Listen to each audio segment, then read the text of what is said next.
Hello, Mr. Brown. Jenna, hey. How are you? I'm good.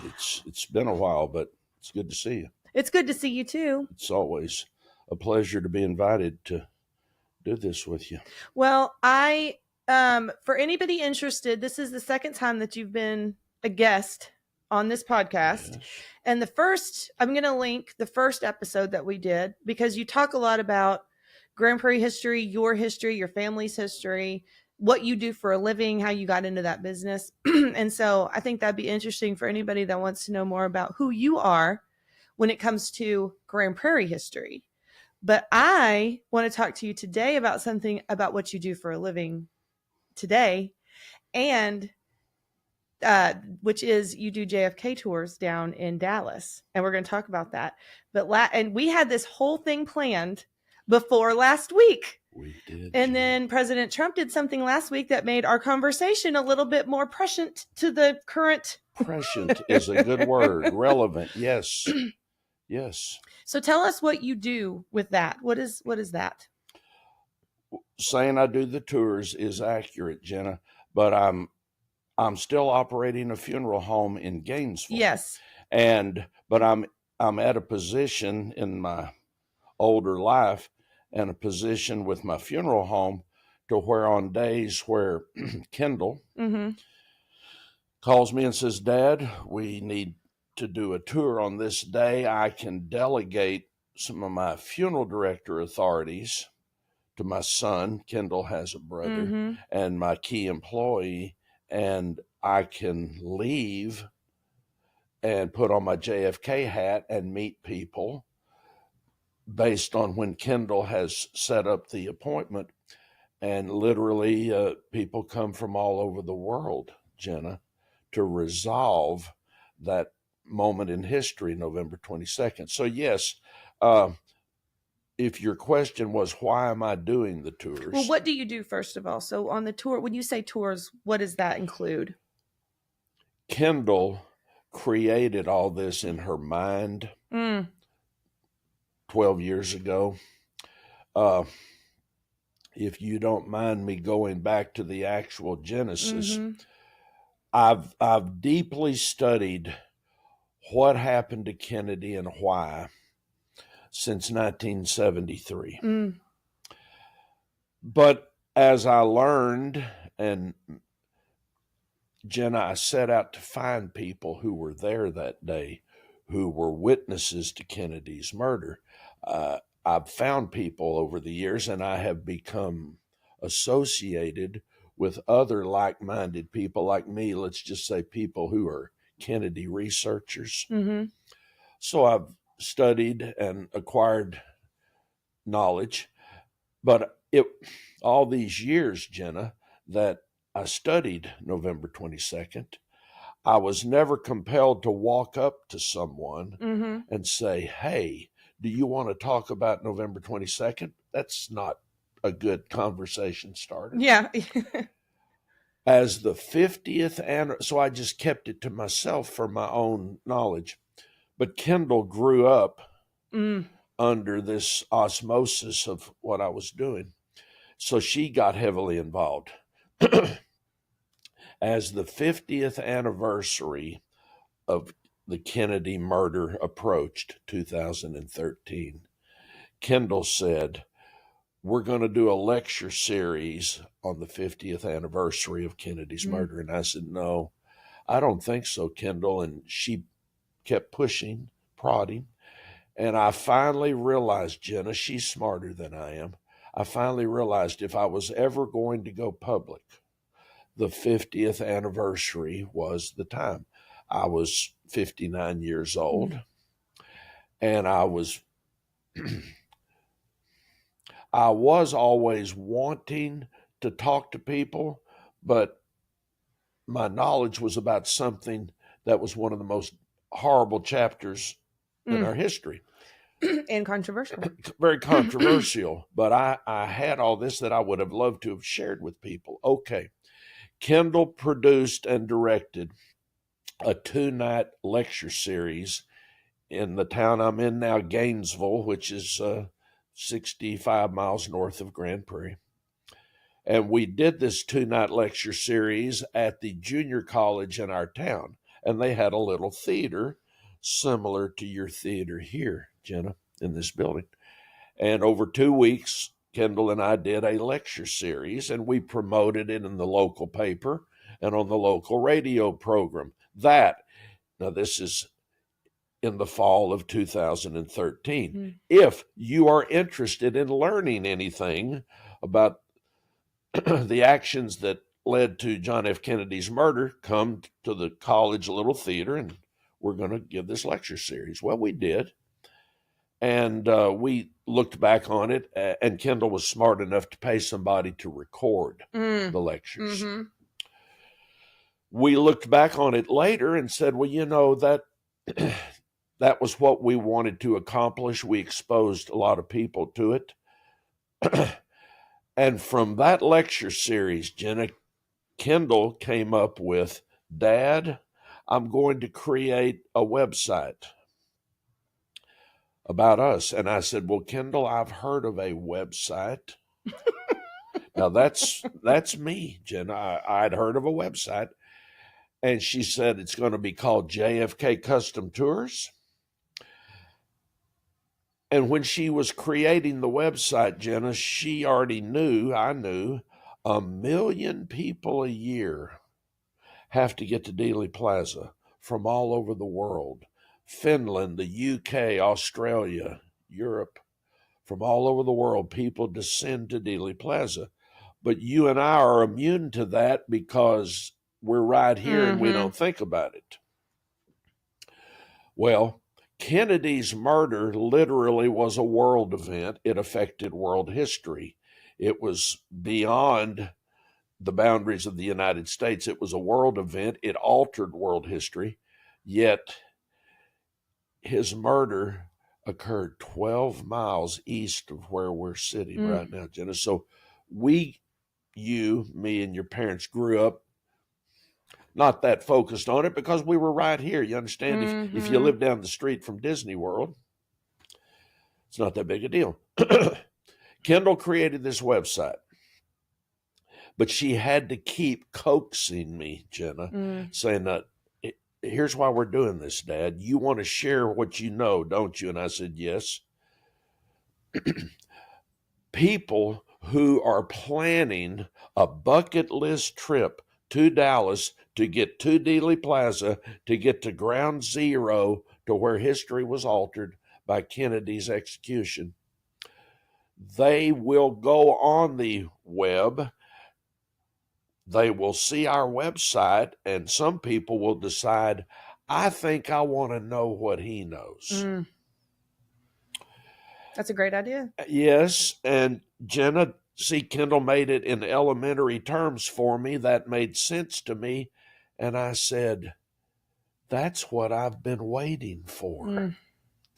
And now, through the website, Kendall puts me face to face with people who want to go as deep as I can take them. And that's what I do.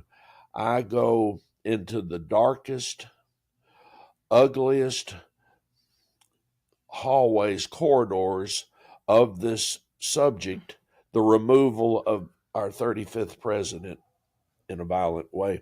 And so we're in our 11th year now, Jenna, of doing this, Kendall and me. And I jokingly tell people, maybe not that jokingly, that doing these tours saved my marriage. Really? Yes, because my wife, Kathy, I burned her out years ago on JFK. Right. Can you imagine waking up and every day your husband is saying, dear, guess what I've learned? I burned my wife out. I burned Kendall's brother, my son Blair, out years ago. I cannot talk about JFK to my wife or my son. But Kendall, I didn't burn her out. She became as immersed in it as I was. And that's the secret of our partnership. That's the secret of her creating the website. The two of us enjoy doing it together. I'm sure you can appreciate that. yes. If you were doing something with your parents or one of your parents, that makes it more fun for me.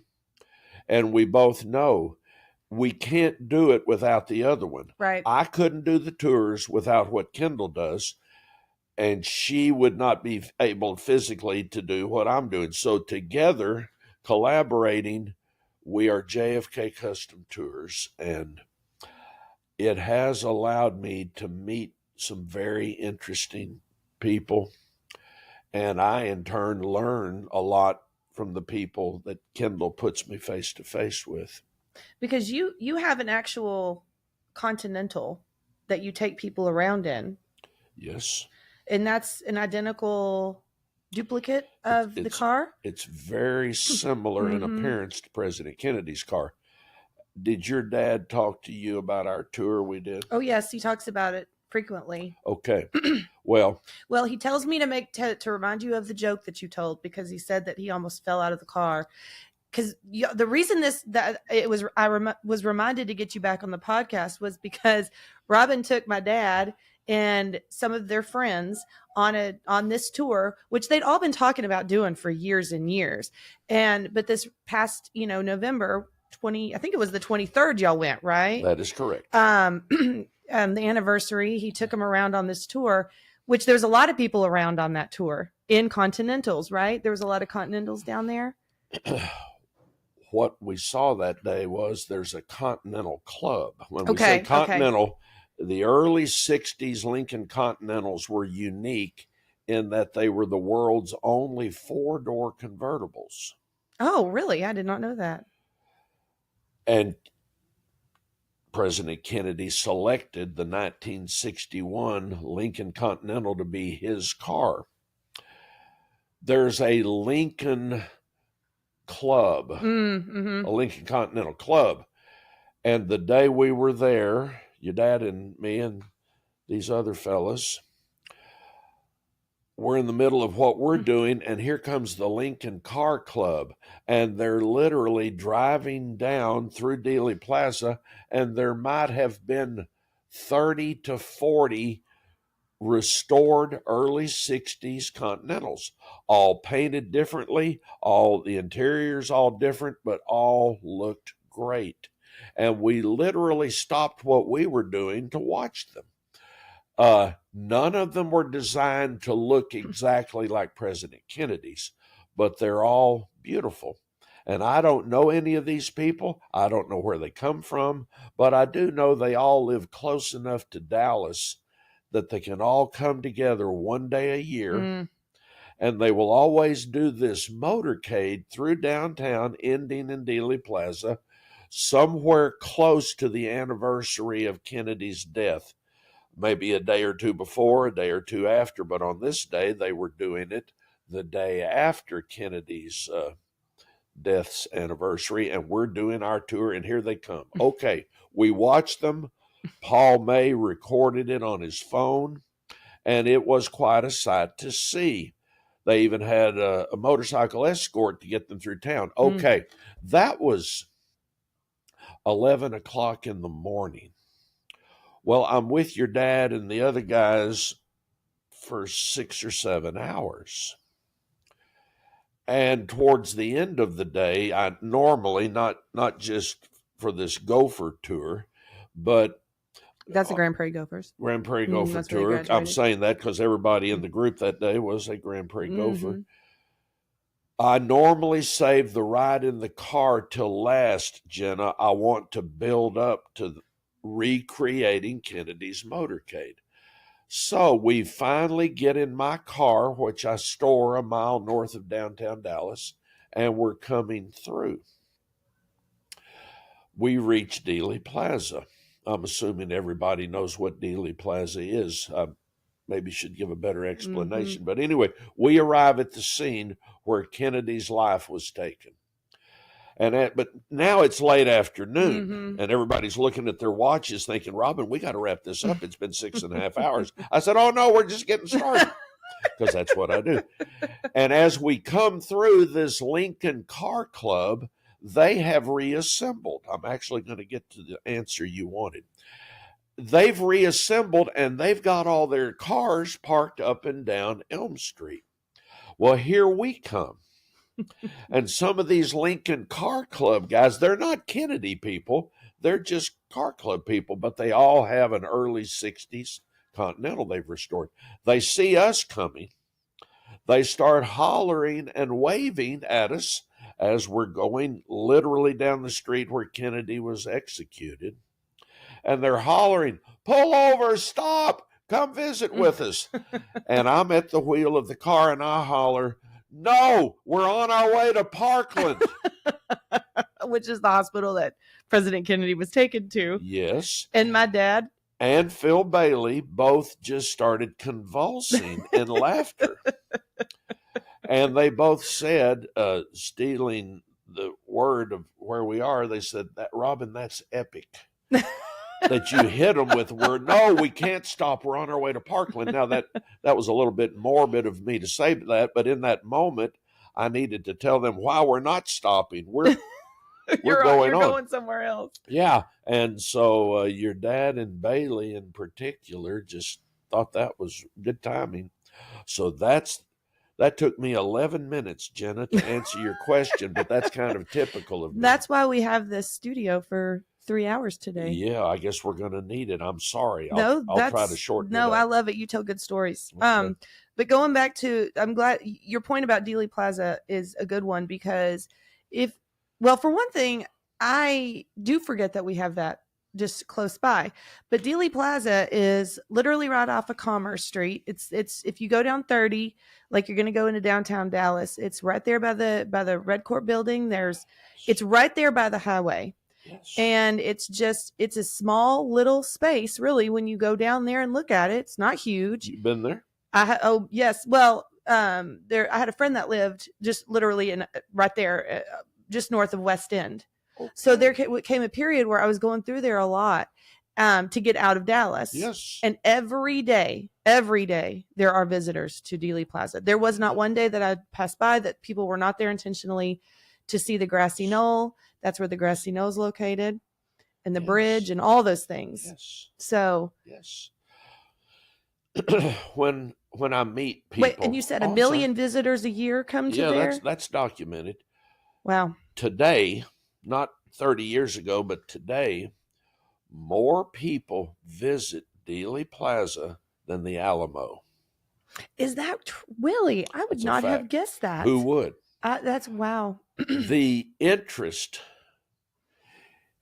in Kennedy's murder, the interest in learning of the events that led to Kennedy's murder, in my opinion, has grown stronger over the years, not decreased. Well, I would imagine Alamo is more interesting for Texans specifically, but Kennedy is interesting, just like what you said, there's worldwide interest in that and has been. And the events of last week show just how much people now want to get to the bottom of it. Yes. And we're talking about the executive order that President Trump signed to what did he do? He's demanding that the CIA release all JFK, RFK, and MLK documents. Okay. Files. Because of demand. Because the public has demanded it for years. No president was willing to go there. Mm-hmm. Now, do you mind if I add a little texture to what Trump did last week? Sure, please. When he began his first term 8 years ago, he said, we're going to release the JFK files. Well, at the time of his first administration, his CIA director was Mike Pompeo. Mm-hmm. Eventually, Pompeo resigned from the CIA to become Secretary of State. But at the beginning of Trump's first term, the CIA director was Mike Pompeo, who's a former congressman, but he's pretty much made a living out of Washington, D.C. most of his adult life, Mike Pompeo. Okay. Trump said, we're going to release those files. But he said it publicly. privately, Pompeo comes to meet with President Trump. They have a private conversation, and then, without a lot of scrutiny, it's announced from the White House that the files will not be released at this time. So the public, you and me and whoever else would be interested, is thinking, what caused President Trump to reverse his position? There's a famous lawyer, famous judge. He's on television a lot. His name is Andrew Napolitano. If you watch Fox or any of Fox's entities, you will see occasionally Andrew Napolitano, a well-connected man, has a lot of powerful friends, and you see him on television giving commentary about political situations, legal situations. Andrew Napolitano. Napolitano is friendly with President Trump. And after Trump said we're going to release the files 8 years ago, and then he didn't, Napolitano later commented publicly about a conversation he had with President Trump. In his private conversation, he said, "What happened?" Referring to why didn't you release. And in that private conversation that later Napolitano was willing to go public with, he said to a television camera, "The president said to me, if you knew what I know, you wouldn't release the files either." So evidently Pompeo, as CIA director, somehow convinced Trump that it would not be the right thing to do at that time. Trump backed off. Well, you and I know that's not normally Trump's nature to back off. But it has been for probably every president since that happened. Yes. Because this has been a conversation that has happened with every president. Yes, but no president has ever done it. Right. Which is interesting. Well, a quick aside to that, to add another layer to that, Jenna. John Kennedy was the last president to take on the CIA. If you've heard of an event in the spring of '61 known as the Bay of Pigs, if you study your Kennedy history, you'll learn there was this event on Kennedy's watch, April of '61, the Bay of Pigs. I won't go into it, but in the aftermath of the Bay of Pigs, that whole event was a CIA-created event. Kennedy had inherited the build-up and the planning to what became the Bay of Pigs. Kennedy signed off on it taking place. I'm leaving a lot out so you and I can keep moving. In the aftermath, Kennedy told his closest advisors, this is in the spring of '61, the director of the CIA, Allen Dulles, has lied to me in the lead up to this moment. That will never happen again.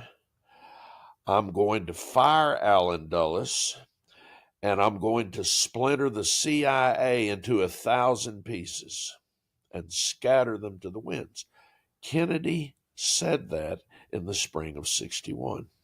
And he started taking steps to rein in the CIA, but no American president has ever taken those steps since.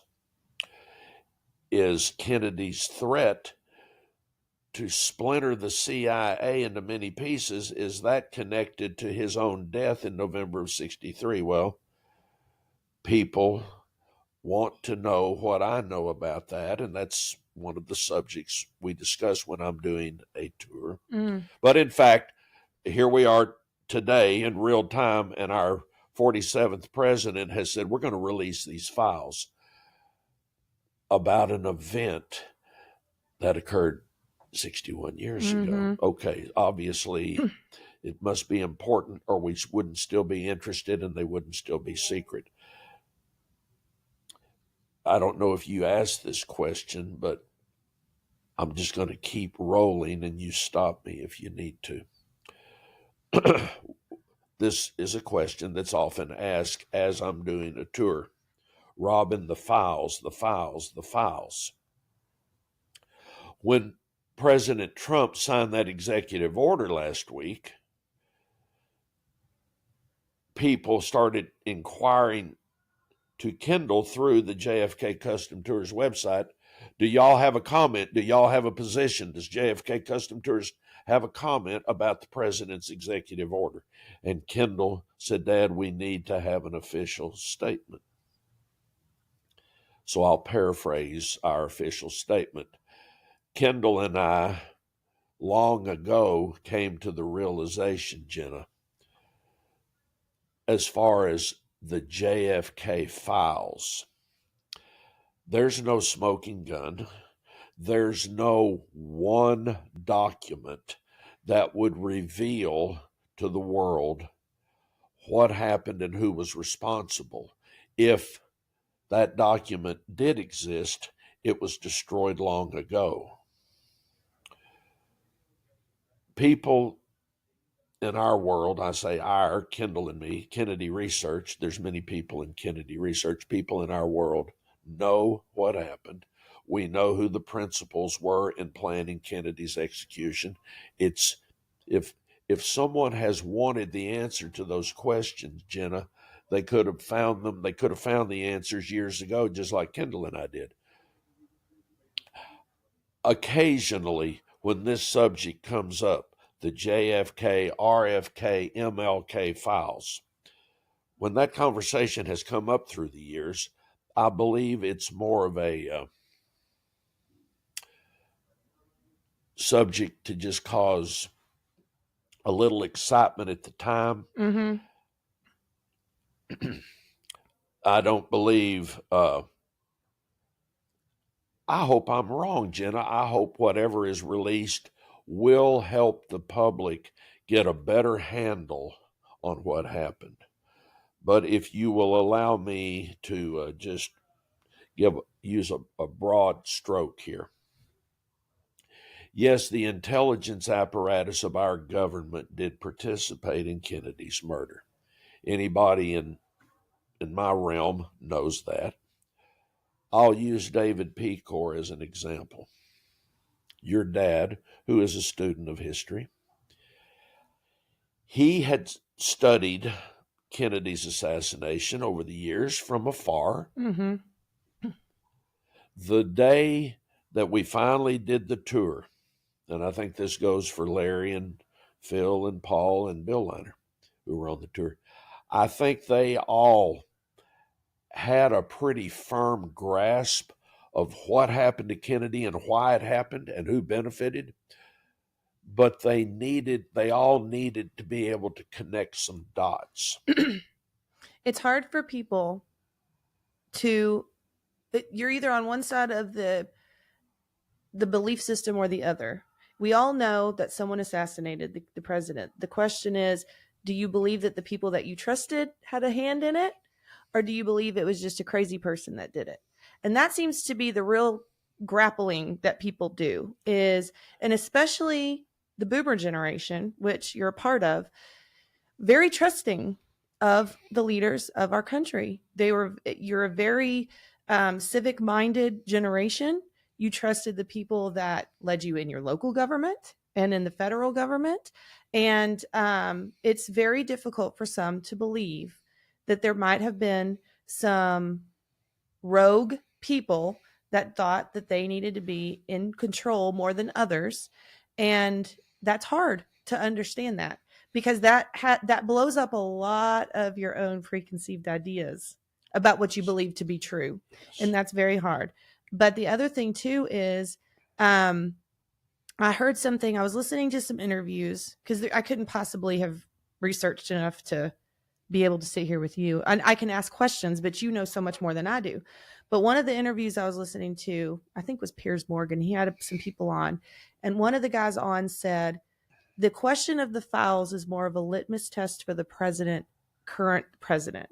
If you really push, if the people that really want to be in control, the bureaucracy, and all city governments have bureaucracies too. if the bureaucracy, if you want to know where the president falls in the order of the bureaucracy, is he going to push the bureaucracy or is he going to fall in line with the bureaucracy? So I think more than anything else, the files are more of that question, because I don't know that even if there was a smoking gun, people that wouldn't want to believe it probably wouldn't. It's the same thing as the death of Christ. It's the same thing as all these things that happened throughout the course of history. You could have proof right in front of your eyes, but if you don't want to believe it's true or not true, then you're not going to. So I think that that's more what it is. But I also am fascinated by people's resistance to hearing what actually happened. It's more important for them to continue their beliefs that most people are good and they don't want power that bad. And that's an okay belief to have. It's just there's a lot of people, and especially now with the events that's happened in 2024 with our current president, that things could have gone very differently in the summer, could have ended up being the same exact thing.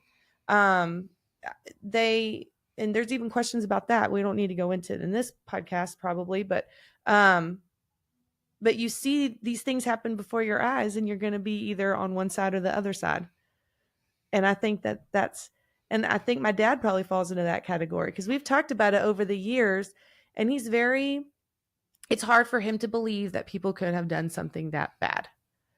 It's hard. It is. So I agree with everything you've just said. Mm-hmm. I believe your dad falls into the category of Americans. Yes. That used his mind to do some independent thinking over the years, but he didn't want to believe what he was learning. Mm-hmm. It's painful. It's difficult. You mentioned the baby boomer generation, Jenna, and the homes that we grew up in, the greatest generation, your grandparents. Mm-hmm. That generation wanted to believe their elected officials, wanted to believe Walter Cronkite on the CBS Evening News, whose mantra was he was the most trusted man in America. Our parents' generation, that's the environment we grew up in. Mm-hmm. And so that's where your parents and I came from. The day we finally got on the ground, Jenna, in Dealey Plaze, but of course we traveled throughout Dallas doing a number of things related to November 22nd. I believe your dad needed to be pulled farther down these corridors. I have not talked to your dad. We're just using my dad as an example. It's not like we're trying to convince my dad of anything, but he's a good example of where people fall in line on this. I believe everybody on the tour that day was in the same category. Robin, prove it. Yeah. Yes, exactly. And you probably come across those people all the time. Of course. Yes, yes. I haven't talked to your dad since then.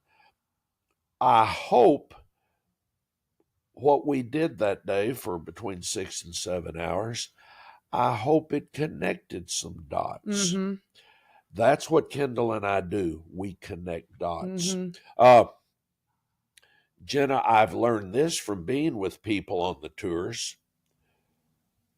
When somebody that books a tour with us, when we finally get face to face, normally with our customers are normally at a pretty advanced level of what they know mm-hmm. about November 22nd.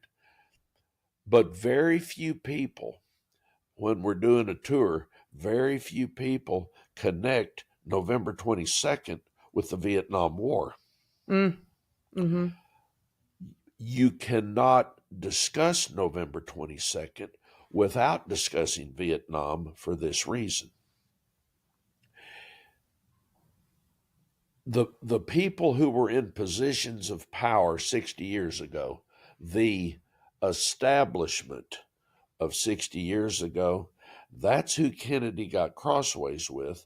That's who Kennedy became a threat to. That's who eventually organized, gathered their resources, and removed Kennedy. And even though there was a number of things Kennedy got crossways with this cabal of industry and finance and big oil in Texas and our defense contractors, even though there's a number of things Kennedy got crossways with them over, the paramount reason he had to be removed is because he's not going to commit U.S. ground forces to a war in Southeast Asia, which was 9,000 miles away. He wasn't going to do it. People will ask me, Jenna, as I'm doing a tour, who were Kennedy's enemies? They may already know, but they want me to say it. Mm-hmm. The list is startling. Here are the entities and the people and the corporations that got on a collision course with JFK. U.S. Steel. Really, Robin? Yes. The Federal Reserve Bank. Mm-hmm. The intelligence apparatus of our country. Our defense contractors. Who are our defense contractors? The industries that make weapons for our military. Well, thank God for our defense contractors. We need those weapons to protect us against the savages of the world. Grand Prairie was built on defense contractors. Jenna, great point. Mm-hmm.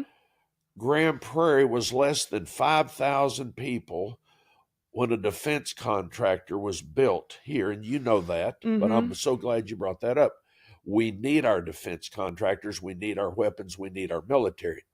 But those people all got on a collision course with JFK, big oil producers. Now, all these entities that I'm listing, they all came to realize in the early 60s, they all had a common problem. And their problem was the President of the United States at the time. Every one of these enemies I'm listing of Kennedy's,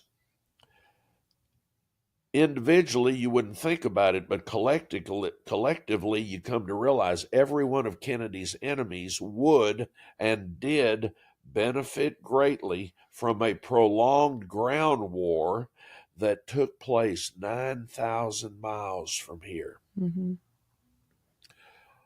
That was the common denominator of all these entities that came together.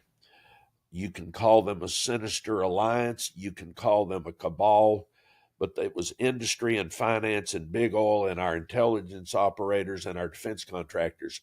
And they all, I'm going to change my position here, Jenna, forgive me. Do we need to move the mic? No, but my 70-year-old spine just needed to move there. Same. For just I had to move myself a okay. little bit too.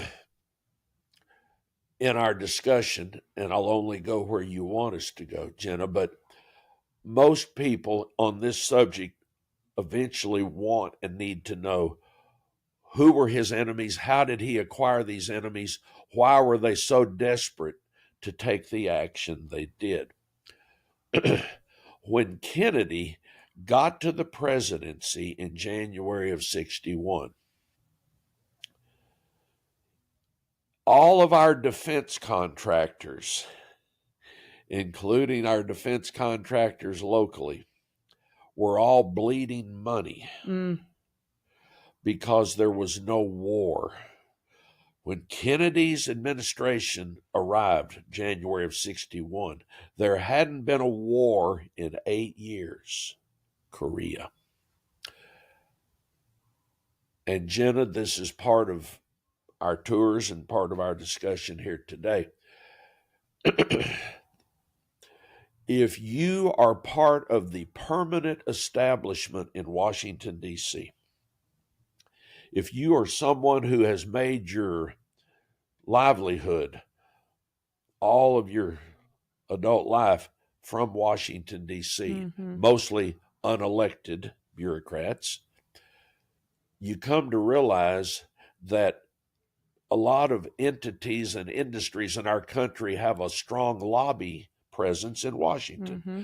No lobby is stronger in Washington than our defense contractors. Mm-hmm. It's true today. It was true 60 years ago. But this was a part of American society that only evolved after World War II, not prior to World War II. Mm-hmm. So only in the last 70 to 80 years have these defense contractors commanded such a strong presence in Washington. Eisenhower inherited that from Truman. Kennedy inherited that environment in Washington from Eisenhower. Kennedy arrives at the presidency, and these defense contractors, when I say defense contractor, we have to think, what does that involve?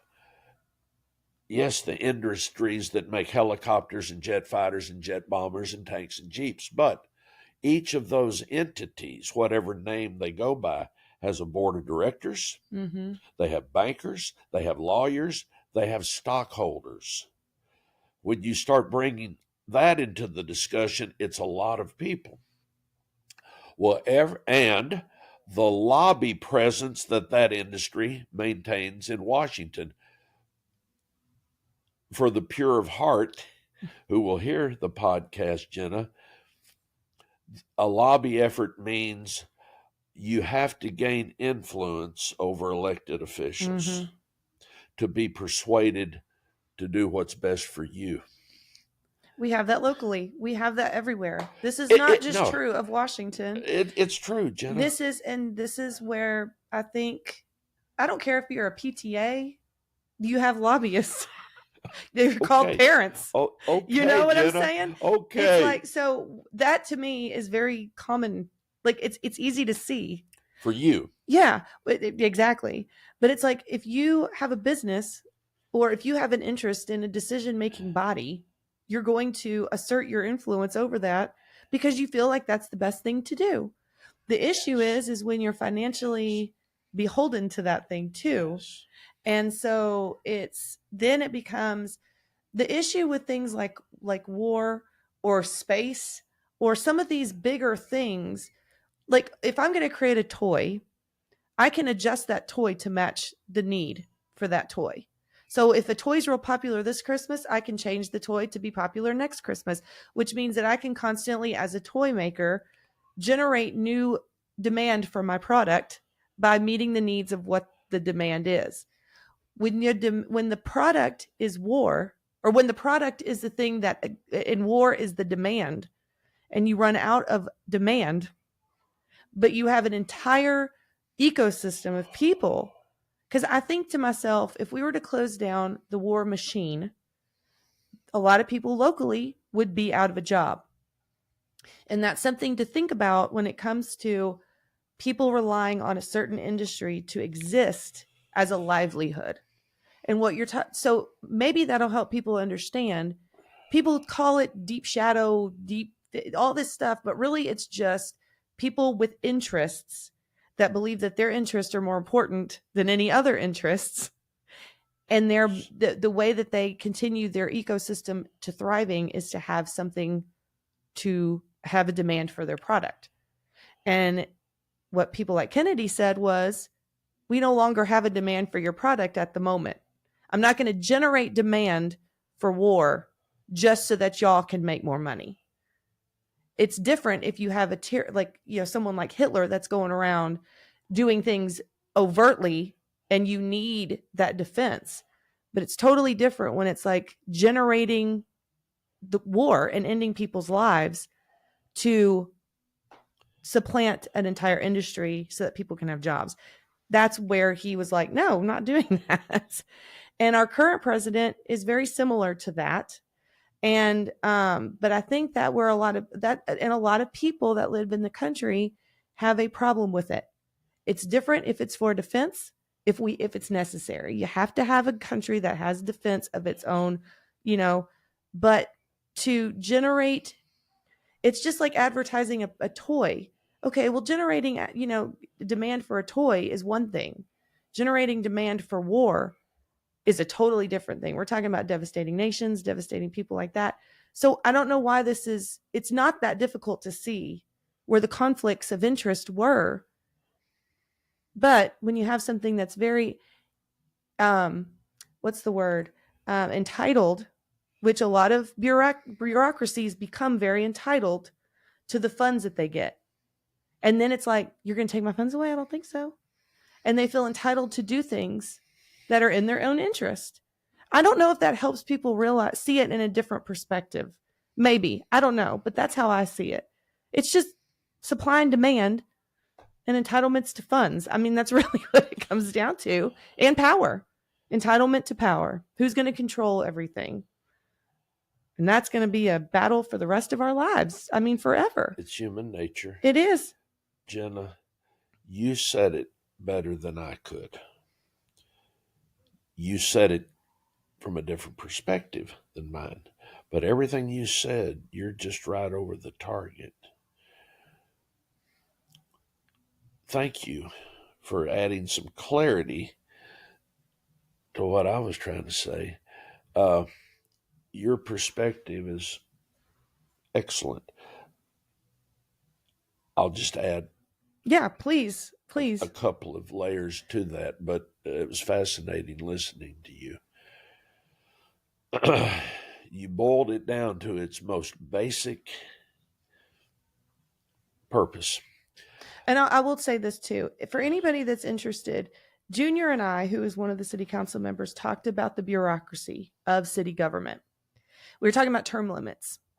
And we were talking about how in Arlington, what they did, everybody thinks term limits are great, okay? But there's also, it's all cause and effect, okay? So what happens is they limit the terms of the city council people in Arlington to 2 years.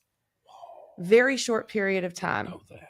So what ends up happening is you run and you get elected, and it takes you a year to understand how city finance and all these things function, because you're doing it in 2 meetings a month. It's not like this is your full-time job. You're doing it as a civic servant. So you spend the first year doing that, then you spend the second year trying to get reelected again. So what that does is puts more power into the city employees. So it puts the power into the people that are employed for the city as opposed to people that are electing their elected officials. Because I can call my city official and be like, I elected you, and I want this pothole to be filled in front of my house. You can't call a city employee and say that, because they'll be like, don't care, click. So that's why we have elected officials, because the reason we have government in the first place is because taxpayers give money to the government.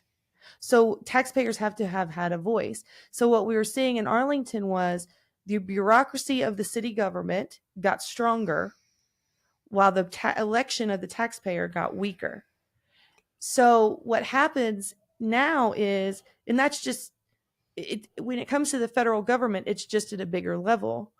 The bureaucracy is the bureaucracy, and it's going to try to protect itself too. Human nature. So it's all a push and pull. But we talked about that. And really, if you just boil it down to that too, it's bureaucracy. It's bureaucratic control over what happens to taxpayer money. So from a pragmatic perspective, that's what we're talking about. Now, please elaborate on what you talk about, because it's more than just that, really. But well, yes, but everything you're saying, Jenna, you're putting it on the local level, but the subject we're talking about is just on a larger scale. But it's all the same. Human nature is the same, no matter where you seek the power and wield the power. The human nature is the same. Here is what made John Kennedy unique in the American political structure, and this is what made him dangerous, yes, to the people around him. In the American political system, we know this, a number of American presidents have risen from poverty and obscurity to become president of the United States. We know this. Mm-hmm. If an American, through our history, chose to enter politics, and if that American had great potential and promised to succeed in politics, but if they started from nothing, they would eventually have to attach themselves to someone with money and influence and power to keep ascending, because political campaigns cost money. Mm-hmm. Now, we know this, but we don't talk about it because it's not pleasant to talk about. True. We want to see everything just on the surface. True. Okay, what made Kennedy a unique political creature is that his father was worth over $300 million. Then, I don't know what $300 million would be today, but at the time John Kennedy came home from World War II, a hero, and entered politics, his father was one of the wealthiest men in America, and his father was determined that his second son would become president of the United States. Joseph P. Kennedy being the father, and as John Kennedy entered politics, it was his father who propelled him. And on Kennedy's political track, he never needed to attach himself to any outside influences, that's a good point. as many politicians have to, because they come from modest beginnings. John Kennedy was a child of wealth, and his father was what propelled him on his political track. John Kennedy, one of the very few American politicians to never lose. And he wasn't the second son you were talking about, was he? He was the second son. So he was always destined to be his No. father. No. Mm-hmm. John Kennedy had an older brother, Joseph P. Kennedy Jr., and he was the chosen one. If you study Joe Kennedy Jr. and his younger brother, Jack Kennedy, 2 years apart in age, Joe was always the chosen one. He excelled in sports. He excelled in anything he attempted. Joseph P. Kennedy Jr., the future president's older brother. And we can take a break if you want to stand up. No, okay. As long as I can shift every once in a while. You shift. Joe and Rose Kennedy eventually had 9 children. Mm-hmm. The first was Joseph P. Kennedy Jr. The second was John Fitzgerald Kennedy, named for his mother's father, who was a famous Boston politician, John Fitzgerald. John Kennedy, the second son, was sickly as a child. He wanted to excel in sports, but he was always chasing his older brother. His older brother was healthier. He was more athletic. He was a natural-born leader. When we look at John Kennedy today, we think he had it all. But as a child, he was very sickly, and he was always aspiring to stay up with his older brother. Very few people know this, so we'll talk about it now, Jenna, because I'm assuming that's what you want me to do. Joseph P. Kennedy intended for his firstborn child, his namesake, to become president of the United States. The second son, John Kennedy, enlists in the Navy. He's out in the Pacific, and we've all heard of the PT-109 event. And John Kennedy comes home from the Pacific a war hero. The older brother, the chosen child, Joseph P. Kennedy Jr., is in the European theater of war. And when his kid brother comes home a war hero, he decides, I've got to do something great because I'm going to be president of the United States. And Joseph P. Kennedy Jr. volunteered for a very dangerous air mission over Germany in the last year of the war in Europe because he felt he had to do something to become a hero because his little brother had come home a hero. There's some remnants of Cain and Abel in this story, isn't there? Oh my gosh, Jenna. A biblical comparison. Excellent. And some Abraham's sons and Jacob's sons. And anyway, sorry. Jenna. Very good. Okay. Joseph Jr. volunteered for this very dangerous mission, and the B-24 bomber that he was co-piloting blew up over the English Channel.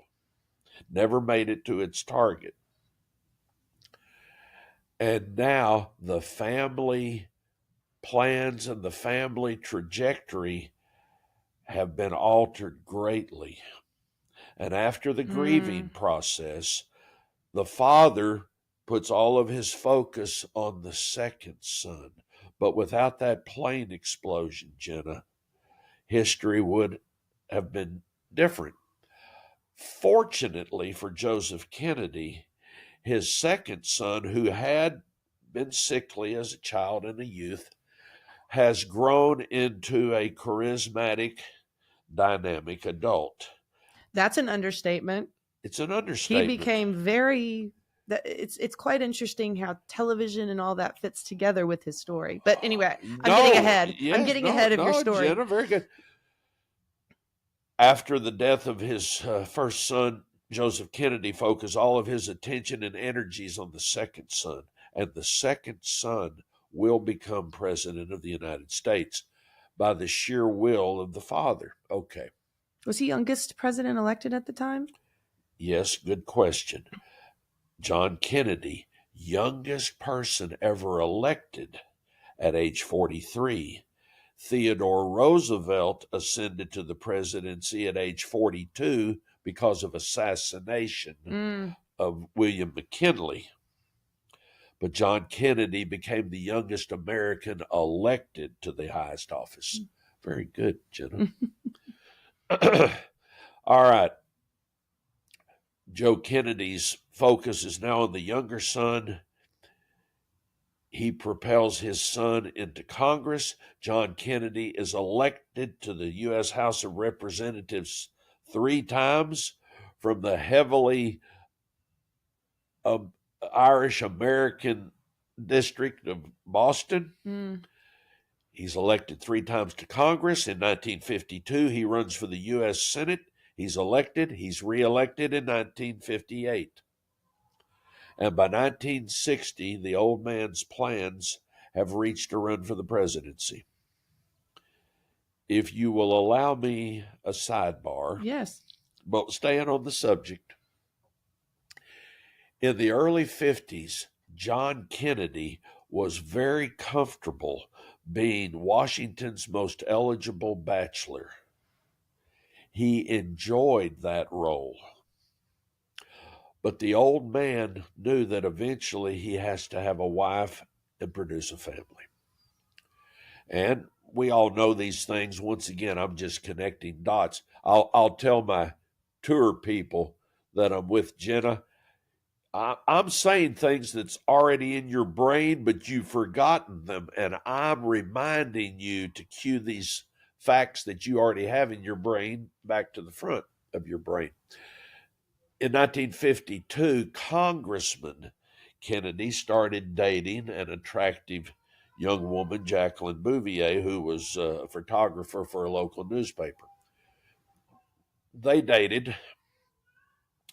He liked her enough that he took her home to Hyannisport.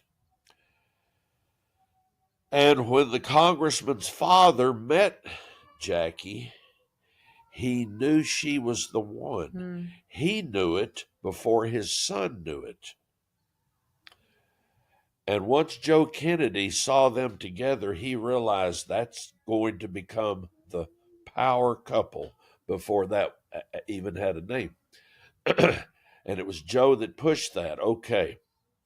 He's elected to the U.S. Senate, and soon after, Jacqueline Bouvier and John Kennedy are married, Newport, Rhode Island. Okay. He propels himself into the Senate. He's reelected to the Senate, and by 60, they make this run for the presidency. People forget, Jenna, that John Kennedy had this younger brother, 8 years younger, Robert Francis Kennedy. And Robert Francis Kennedy was always the campaign manager for every one of his older brother's campaigns. And Robert F. Kennedy vehemently guarded and protected his older brother. He was a bulldog. And staying on this side note for just another minute, Jenna, you may have to reel me back in. Kennedy representing the Democrats and Nixon representing the Republicans have this battle for the presidency in 1960. People forget it was the closest presidential election in history up until that time. Kennedy ended up with a comfortable electoral college margin, but in the raw vote count, less than 100,000 votes. Interesting. Nixon did not contest the election. Kennedy ascended to the presidency. And as Kennedy went into this transition period that President Trump has just gone through, in the first meetings of this transition period, where John Kennedy is going to decide who will be his cabinet members, the old man was sitting in on these meetings. He was entitled to sit in on these meetings. After all, he was the kingmaker.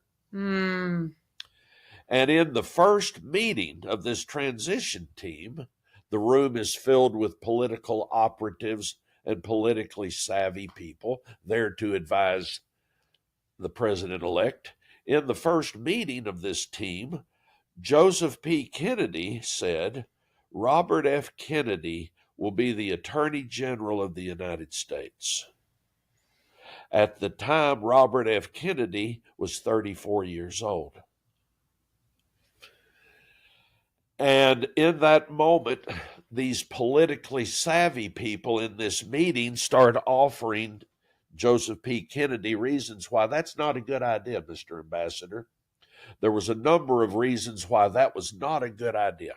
That's right. He was an ambassador, wasn't he? He was the ambassador to Great Britain, That's 1938 right. to 1940. What ruined Joseph Kennedy wanted to be president.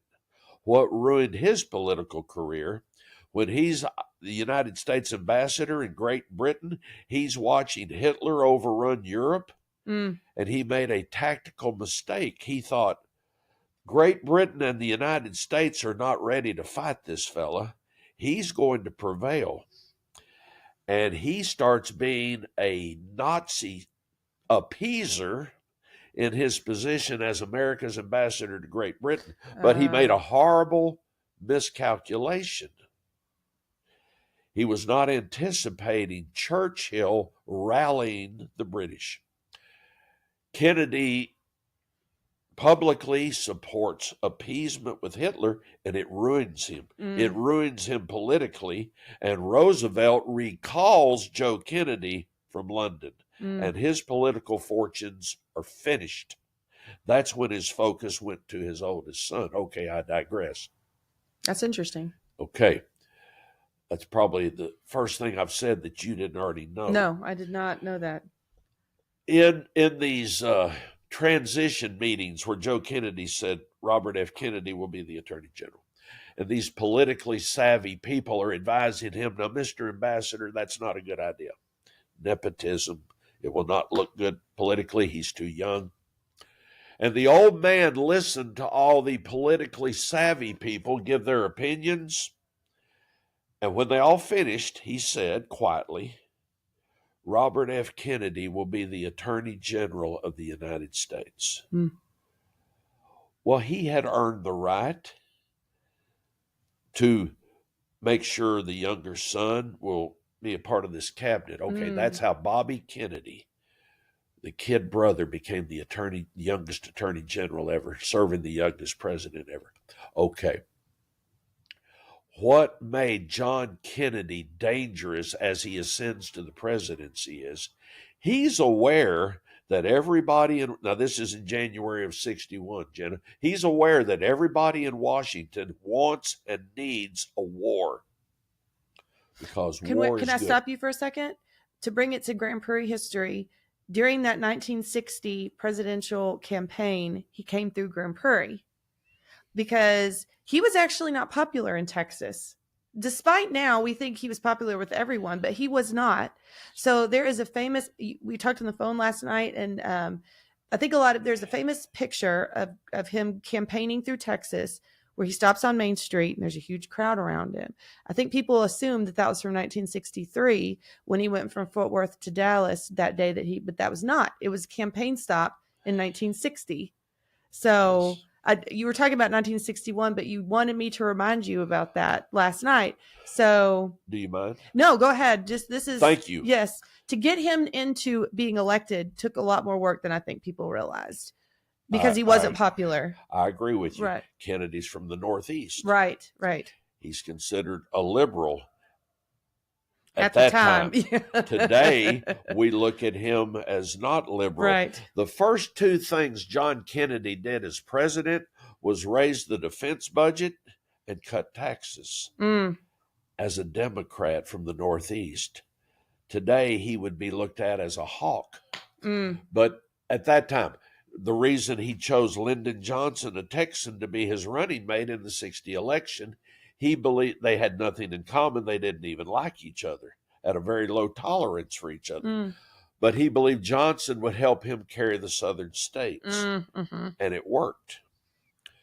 Addressing what you brought up, Jenna, and I'm glad you reminded me, the famous picture of JFK in Grand Prairie at the intersection of Center and Main Streets. That's September 13th, 1960. He's making a swing through Texas because Texas has far more electoral votes than any other southern state, and he's devoting considerable time to the state of Texas. Was Texas red at that time? Texas was blue, but here's the thing, Jenna. Interesting. Here's the thing. You may not have ever heard your grandparents say this, but many Texans in 1960 might have been registered as a Democrat, but they were conservative Democrats. And the transition was actually taking place in the early 60s of conservative Democrats in Texas starting to morph into Republicans. Interesting. Lyndon Johnson was a conservative Democrat. The most powerful Democrat in 1960 is the Speaker of the House of Representatives, Sam Rayburn. Where's Rayburn from? Bonham, Texas, 80 miles northeast of us. Rayburn is the most powerful Democrat in America as Kennedy is running for president. The second most powerful Democrat at that time is the majority leader of the U.S. Senate, Lyndon B. Johnson. To become Kennedy's running mate, Lyndon Johnson had to give up vast powers to be Kennedy's running mate. He's the majority leader of the U.S. Senate. So the two most powerful men in Washington in that election cycle, besides President Eisenhower and Vice President Nixon, is the Speaker of the House, Sam Rayburn of Bonham, and the majority leader of the U.S. Senate, Lyndon B. Johnson. And Kennedy is making a strong push through Texas. And on the day that picture was taken at Center and Main Streets, September 13th, it's less than 2 months till the election. Kennedy started out that day in San Antonio. Kennedy woke up that day in San Antonio, had a breakfast and a rally there. He's not president yet, but he's flying in an airplane that his father had provided him that he nicknamed the Caroline for his newly born daughter. Interesting. And he's flying around America campaigning for president in this multiple engine plane, propeller driven, that he named the Caroline. He started out September 13th in San Antonio. He's there. He had spent the night there. He flies to Fort Worth. He lands at Meacham Field on the north side of Fort Worth. He's driven to downtown Fort Worth, stops at a place called, there's a park in downtown Fort Worth. It's still there. He gives an outdoor speech. Lyndon Johnson is with him. Lady Bird Johnson is with him. They put him in a car, and this car leads a motorcade west out of Fort Worth. They stop in Arlington. He makes a few brief remarks in Arlington, but he wants to get to Grand Prairie, where the defense contractor LTV is. Isn't that fascinating? He wants to speak to all those defense workers at the plant in Grand Prairie, and they stop. We've all seen the picture, and he does make a speech there, Jenna. I mentioned earlier, Paul May is a 7-year-old boy in the picture standing there with his mother, Sue May. So Paul became a part of history by being a little school kid in that photograph right behind Senator Kennedy. Okay. Kennedy speaks there for a few minutes. In that photograph, if you know where to look, is local banker Lee D. Herring, local architect Marshall Warder Sr., Mayor James Weems. There's several local people in that photograph. You just have to know where to look for them. And 7-year-old Paul May. They drive Kennedy away from Center and Main. They go a few more blocks east on Main. They turn south on 14th Street at Graf Chevrolet, and they make their way over to the LTV Corporation. It's important to remember we didn't have I-30 back then that I know of, but it was in a very primitive form. It was the Dallas-Fort Worth Turnpike, but it was brand new. And they're literally, Jen, a good point, they're literally driving him from Fort Worth to Dallas on old US 80. Because it's a highway. It's a US highway. It still is. But he wants to go speak to the defense contractors. That's so interesting. They morph him off of Main over to Jefferson and turn him in to a parking lot there at LTV. And there are photographs and movies. If you are immersed deeply enough in all this, Jenna, as I admittedly am, you can find on the internet old movies showing JFK's motorcade going from Center and Main Streets over to the LTV plant, and waiting there are several thousand LTV employees for Senator Kennedy. And they take a movie of him speaking to those LTV employees. He leaves there. They keep going east, and they end up in downtown Dallas. Part of the K. Bailey Hutchinson Convention Center today is an old arena that 60 years ago was known as Memorial Auditorium, but it's still there. Kennedy, that same day, September 13th, after he leaves Grand Prairie, he goes in Memorial Auditorium, downtown Dallas. There's 7,000 people there, and he gives a speech to 7,000 people in downtown Dallas the same day he was in Grand Prairie. Then he's driven to Love Field. He gets back on the Caroline. See, the Caroline, he got off of it at Meacham Field in Fort Worth. While he's making all these stops, they fly the Caroline to Love Field, and it's waiting there for him. He gets on his plane at Love Field, and he has one more stop, Jenna. You're going to regret asking me to talk about this. He then flies to Texarkana and makes a speech after a parade in Texarkana, and that was either the 6th or 7th stop he made that day. But he's less than 2 months from the election, and he's working himself to the bone. Okay, Jenna, that was probably a 17-minute answer to your question about Robin, let's talk about Main and Center Streets. But it does show that he was not a stranger to this area of the state. This was something that he had already done before. Yes. And he does not the identical thing, but he starts in Fort Worth, same way. Yes. And then he goes to Dallas, same way. Not through the highway. I don't think he went through that way through Grand Prairie on the day that he was assassinated. He flew. He flew. That's what I thought. But again, it's just another day that he's coming to do it. Repeated itself 3 years later. I'm going to assume that was another campaign issue. Was the day that he was assassinated, I know he was speaking to chambers of commerce. Was it a campaign thing that he was doing? He's running for president. Because in 63, that would have been, the next election would have been in 64. The day he was killed, he's 1 year from an election. There's going to be an election in November of 64. And Jenna, he's running for president, even though he is president. That's the purpose of the November of 63 trip to Texas. Now, you knew that he spent Thursday, November 21st in Fort Worth. Oh, they were 2 different days. He's in Fort Worth the night before he arrives in Dallas. But you knew that. You knew that he flew to Dallas from Fort Worth. Or you knew that he was in Fort Worth. If you've ever been to Fort Worth, that there's a whole memorial for Kennedy. It's a life-size statue. You've seen that. Yes, and it's right in front of where they had that he gave meal. An outdoor speech. Yes, and so that's where that's from. Jenna, I'm proud of you for knowing that. I don't know that a lot of people your generation know that, but yes, there's a very nice memorial to President Kennedy outside the hotel in downtown Fort Worth where he spent the last night of his life. How did you know about that? Because I've been there. Awesome. I mean, I didn't go there specifically for that reason, but I was walking around. I was like, why is there a Kennedy? In my mind, I didn't know. And that's what sparked me to look it up. Okay.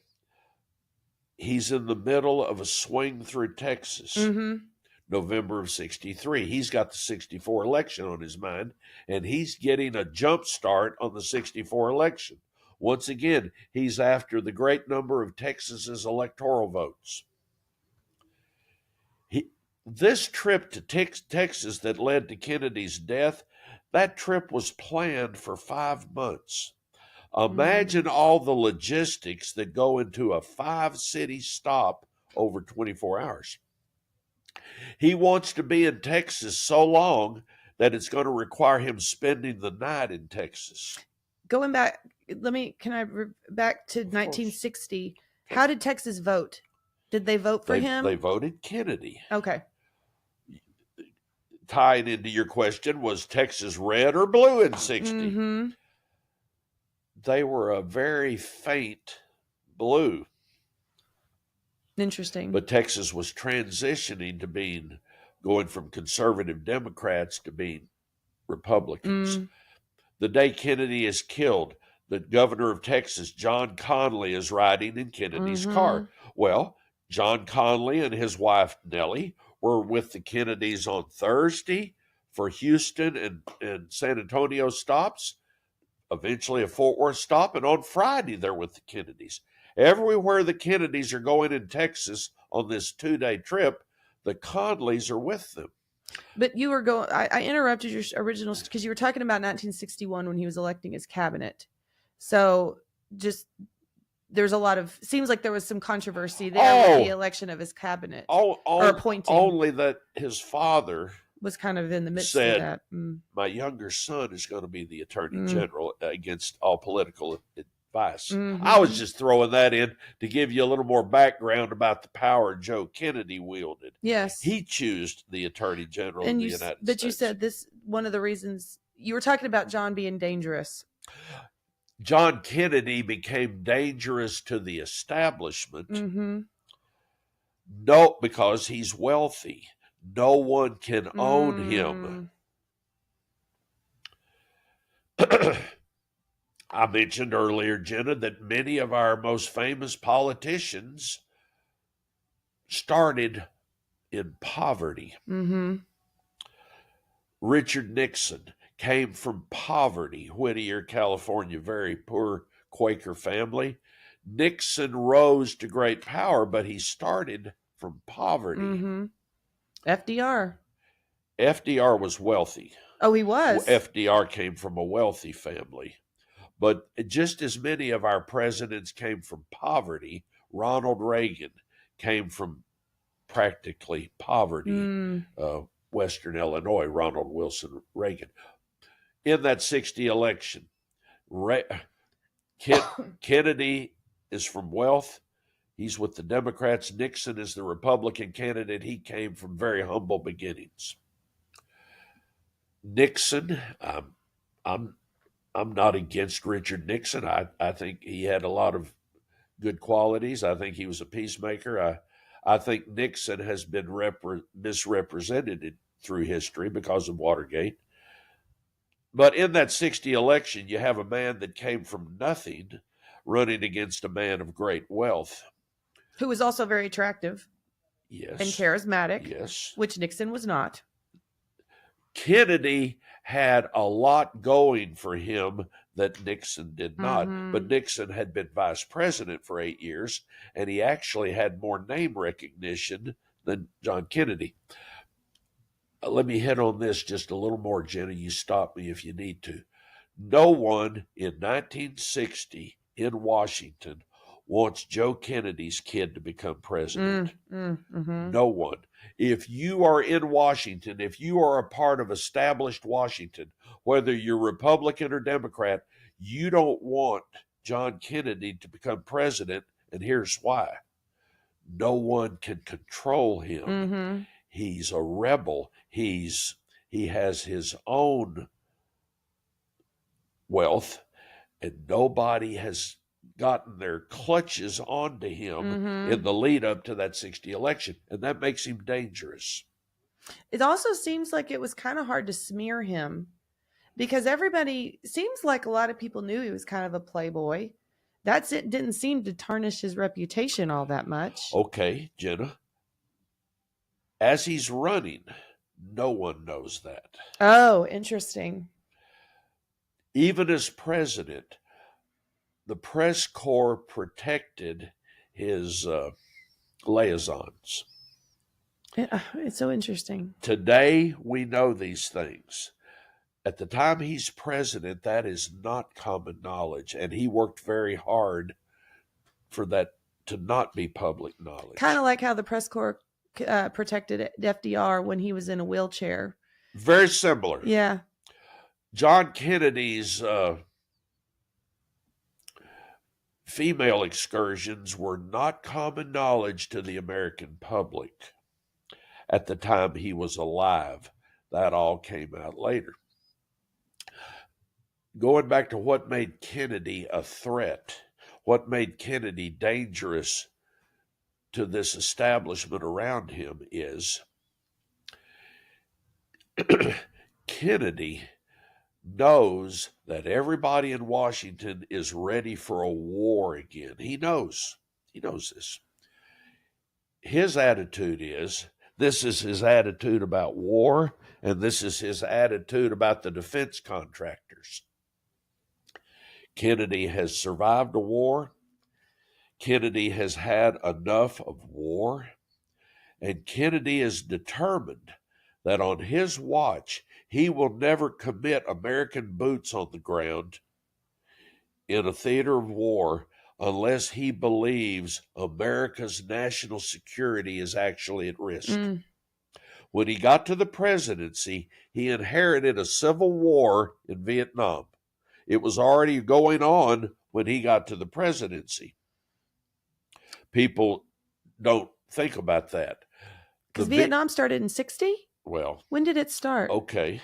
And I'll tell you, this is important because veterans, even to this day, to get benefits, the start of when Vietnam, it's boots on the ground versus not boots on the ground. So if you are a boot on the ground in Vietnam during this particular time period, you get more benefits than if you were not. So the beginning of the Vietnam War is, there's different beginnings. Well, then, Jenna, you've taught me something. Isn't that interesting? Well, okay, if you will allow me, Mhm. now that you've told me that. Continue. Yes, please. The day Kennedy was killed, there's no Americans dying in Vietnam. And it's important to know that. Yes. Because history has distorted that. Okay. Kennedy gets to the presidency in 61 and inherits a civil war.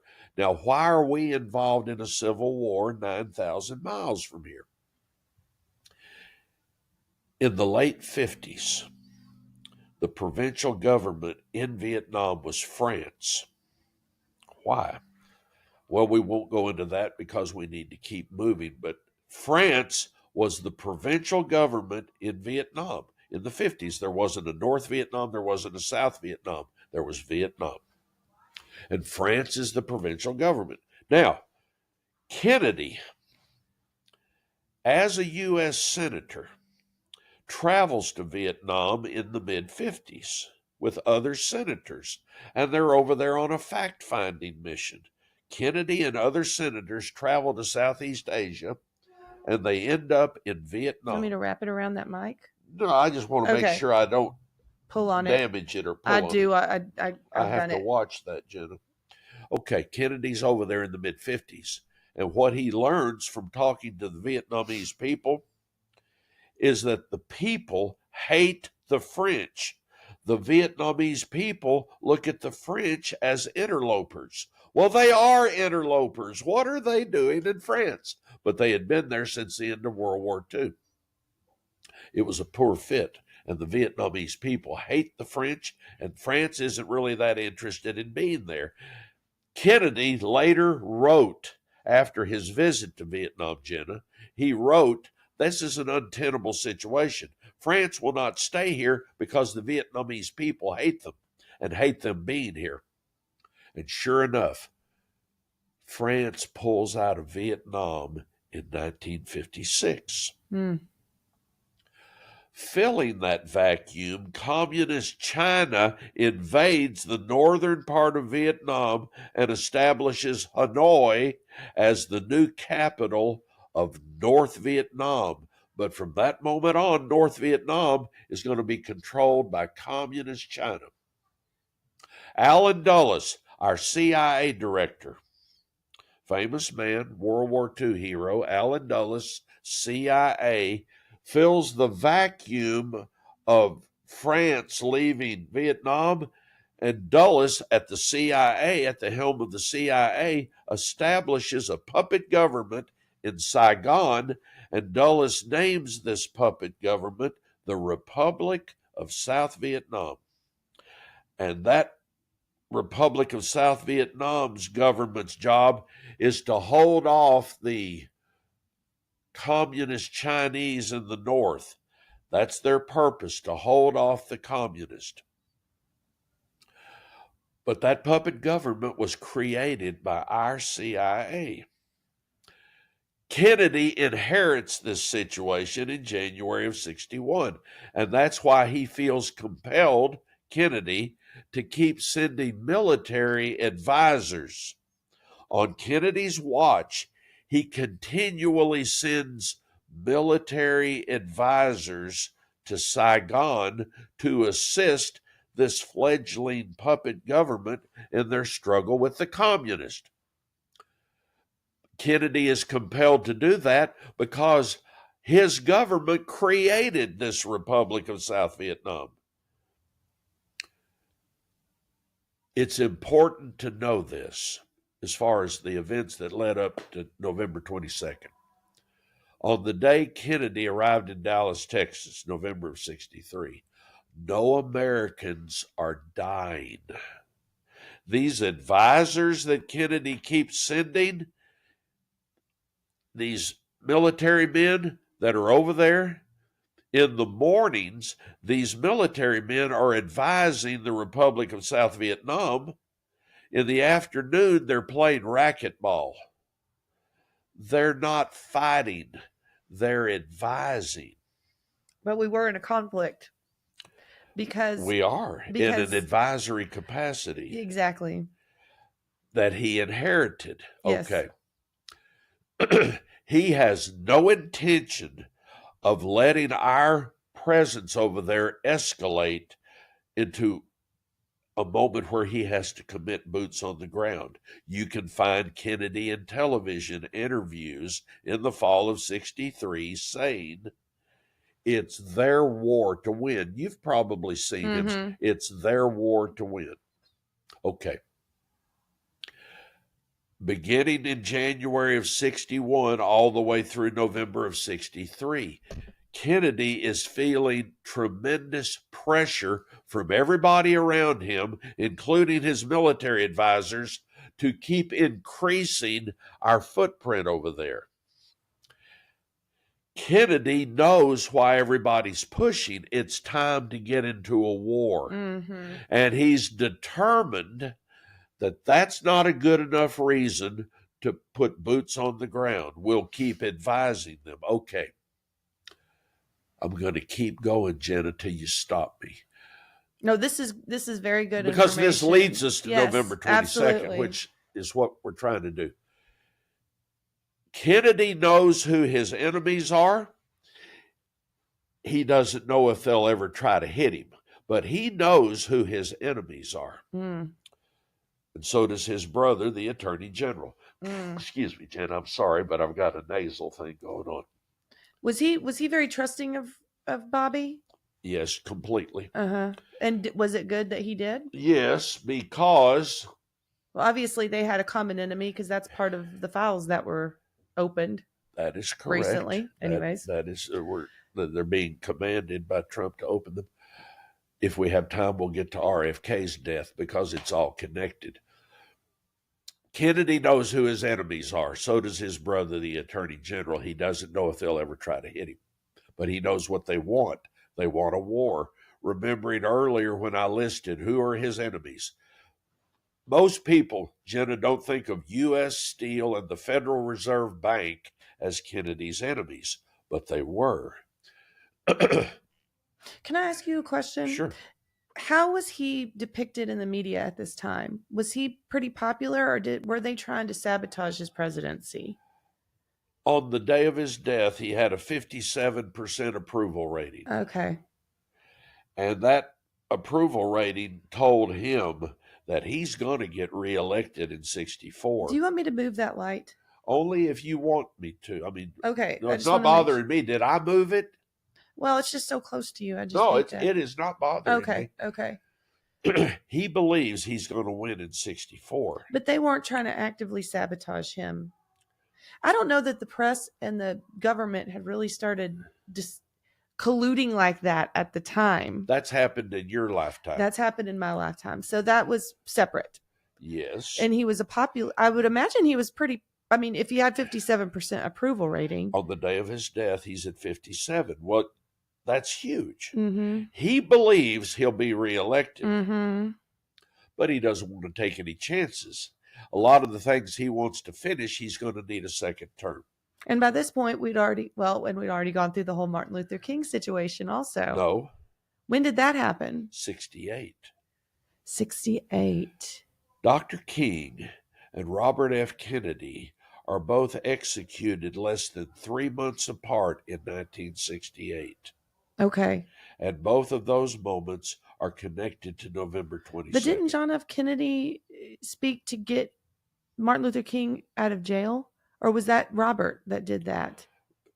Robert F. Kennedy is becoming more aligned with MLK, but this is all after the president's death. Okay. So I just had them confused. You're familiar with Martin Luther King's I Have a Dream speech, August of 63 in the mall in Washington. After that speech, he was a figure at this time. He was the face of Black America. He was, and to some great extent, he still is. What made King popular, he believed in peaceful protest.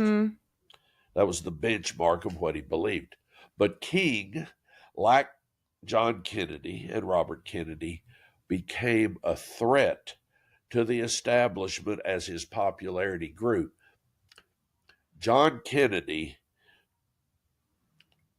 knows that this is in 63, he knows that everybody around him wants and needs a war. Let me go back to the defense contractors. Kennedy's attitude about the defense contractors, even though he increased their budget, he very much is a peace through strength guy. Mm-hmm. Yes, we want to build our military to the point to where no one will ever try us. That's his attitude, very similar to Trump. Kennedy knows that everybody around him wants to get into this Southeast Asia situation. He's determined not to. He doesn't think that's a good enough reason to put boots on the ground. He doesn't know if his enemies, Jenna, will try to hit him. But he knows who his enemies are. His attitude about the defense contractors is, let them downsize. Sorry, my dad and all them just walked up. A distinguished group of senior citizens. Does he see you? Not yet. He doesn't see you. I don't know if they can see us in here. I can't wait. I can't wait That's hilarious. Till he sees Jenna. Okay. So the defense contractors. Kennedy's attitude is, let them downsize. Let them tighten their belts. Let them have a few layoffs. That's his attitude, as opposed to spilling American blood 9,000 miles from here. But that makes Kennedy a pariah. Whoa. Here they come. Oh, wow. Hello, gentlemen. Whoa! Edgar Paul May, Boone Bailey. Boy, P-Corps is associated with quite a collection. Wow. Great Americans right there, Jenna. The room has been filled with great Americans. Okay. We better get refocused. Yes, I told you. I told you. And I told him to come. That's awesome. His attitude is, what's taking place in South Vietnam, even though he's sending advisors, that's not a good enough reason to get into a ground war. But he knows everybody around him wants and needs a ground war that will require the building of conventional military weapons, because that's what they exist for. Mm-hmm. He knows that. He would rather they downsize than he starts spilling blood. I'm going to tell you something that a lot of people don't know about and certainly don't connect to November 22nd. Kennedy signed an executive order on October the 11th, 6 weeks before he comes to Texas. In this executive order today, Jenna, if people today want to research Kennedy, they can go through a FOIA request, Freedom of Information Act, and study all the documents that led us to November 22nd. Now, your grandparents couldn't do that.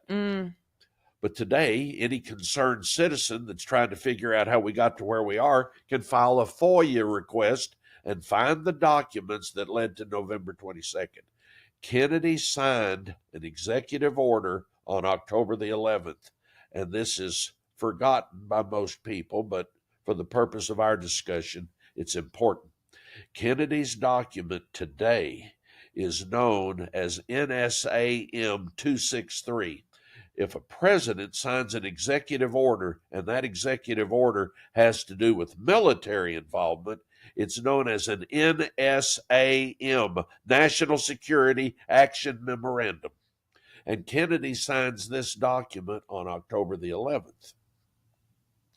In Kennedy's document, he is making it the policy of his administration, and thus the policy of the United States government, that we are withdrawing our military advisors from Saigon. Interesting. But now he's put it in black and white. And in that document, he goes on to say that within 2 years, every American will be returned from Saigon. At the time that they did executive orders, was it to a lot of press fanfare? Public's not even paying attention. Okay. Public didn't even know about his document. Walter Cronkite, CBS Evening News, didn't even report on his executive order. Isn't that interesting? There were 3 American television networks, Jenna. You knew that. Mm-hmm. There's no social media. There's no internet. There's no cable television. There's 3 American television networks. And the public hears only what they have to say. Your grandparents is who I'm talking about. Okay, he signs this document. Now, on the day he's saying we're bringing them home. Mm-hmm. It's going to be their war to win or lose. And he's put it in black and white 6 weeks before he comes to Texas. Here's the importance of Kennedy's document, that document. His enemies have already organized and they've already made a plan to hit him.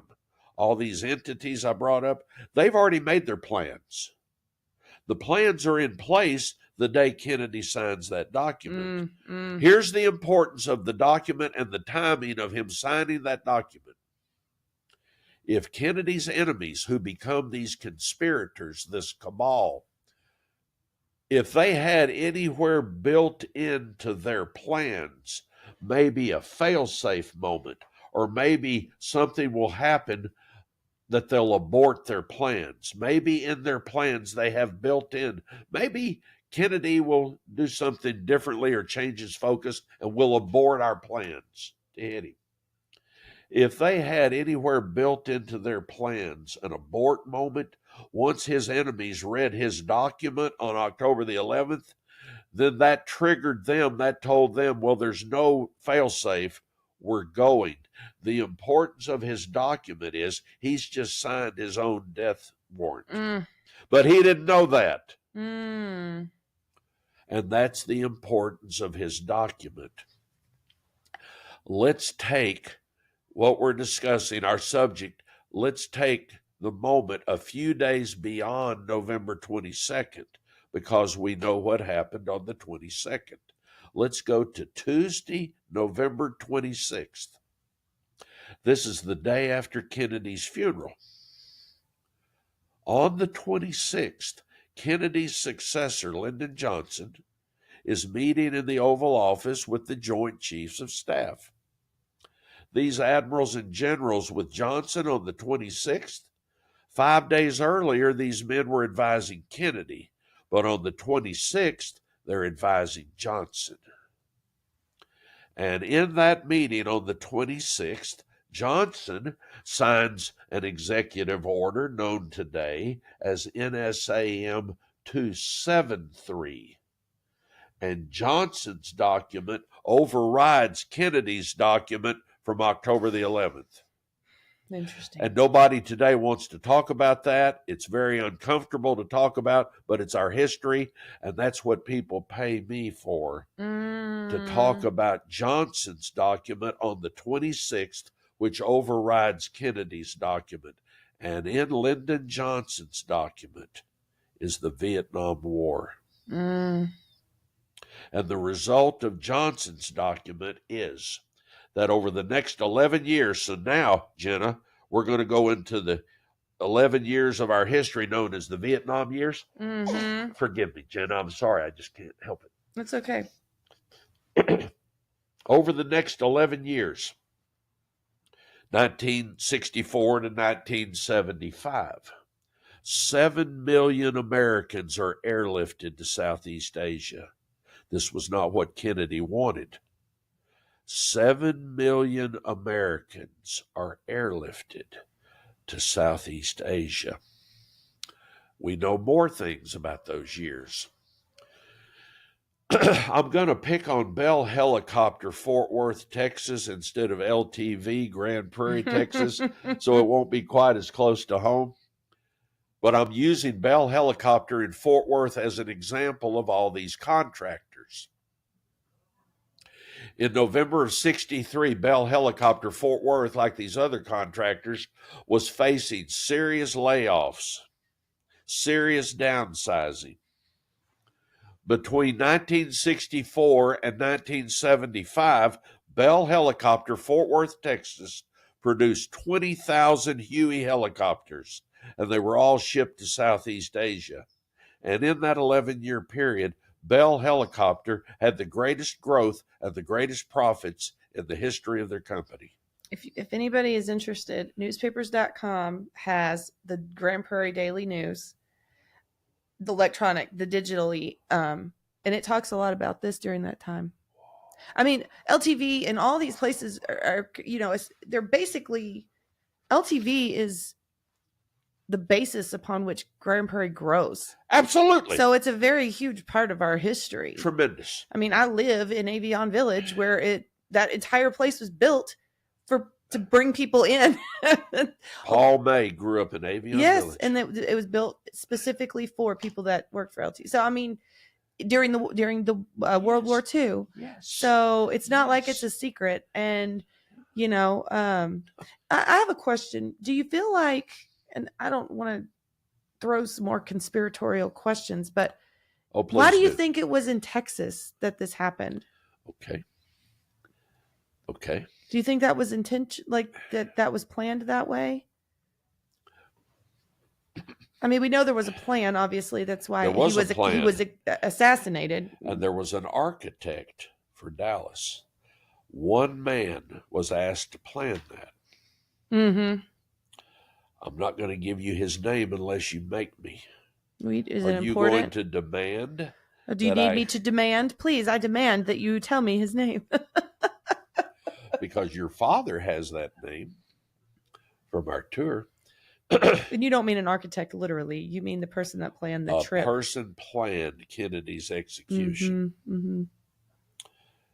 There's an Air Force general at the Pentagon 60 years ago that runs a department called Black Operations. Mm. The Air Force general that runs Black Operations is Ed Lansdale. In that period of time, Lansdale was a legend in Washington, Jenna. If you were invited to a cocktail party in Washington 60 years ago, 65 years ago, at that cocktail party, the conversation would probably eventually turn to this man at the Pentagon who has the power to overthrow governments. Mm. And that man's name was Ed Lansdale. He was a bigger-than-life figure, Jenna. There's a book about Ed Lansdale's life. The book was turned into a movie, The Quiet American. You're a historian. If you're interested, find the book, The Quiet American. But it's a thinly veiled novel on the life of Ed Lansdale. Interesting. Now, I mentioned earlier the CIA has a director, Allen Dulles, who is into nation building and overthrowing governments and establishing puppet governments, Allen Lansdale. In the aftermath of the Bay of Pigs, Kennedy fired Allen Dulles as CIA director. Dulles was into nation building. He was into overthrowing governments if he thought it would benefit the United States of America. But at that time, Allen Dulles was an old man in a three-piece suit smoking a pipe. He didn't murder people. He ordered the deaths of people. He ordered the overthrow of governments. And when Allen Dulles, this man in the three-piece suit, needs some of his wishes carried out with military force, it would be his protege at the Pentagon, General Ed Lansdale, who runs the Black Operations Department. It would be Lansdale's job to carry out Dulles, the CIA director's wishes, with military force. You said he was a man with a pipe? Allen Dulles was an older man in the early 60s. He's in a three-piece suit. He's very dignified. He smokes a pipe. He's a dignified-looking man. He looks like a banker or a lawyer. Do you think that's like because I was thinking, when you said that, I was thinking the X-Files. There's the smoking man. Jenna. And he's like the orchestrator of all this. Well. Isn't that interesting? Maybe that person's a historian in the X-Files and he models that after Allen Dulles. Jenna, if you want to go in any deeper, about the events that led to November 22nd, there are books about Allen Dulles and his brother, who was Dulles had a brother, John Foster Dulles, who was Eisenhower's Secretary of State. There are books about the Dulles brothers, multiple books about the Dulles brothers. But Kennedy inherited what Allen Dulles was doing at the CIA when Kennedy got to the presidency. Kennedy fired Dulles. Let me go back to 61, Jenna. After the Bay of Pigs, when Kennedy fired Dulles, he fired Dulles because Dulles had lied to him in the lead up to the Bay of Pigs, April of 61. When Kennedy told the people closest to him, I'm going to fire that old man, these people loyal to Kennedy said, Mr. President, you can't fire Allen Dulles. He's a war hero. He's a sacred cow. You can't fire him, Mr. President. And Kennedy's attitude was, yes, I can. And he fired him. You just used another biblical reference. Sacred cows. Jenna. There's a lot of sacred cows in yes. Washington, D.C., I think. Well, Jenna, you're showing your theologian expertise. They're very impressive. Okay. He fires Dulles in 61. From that moment on, Dulles hates Kennedy with a passion.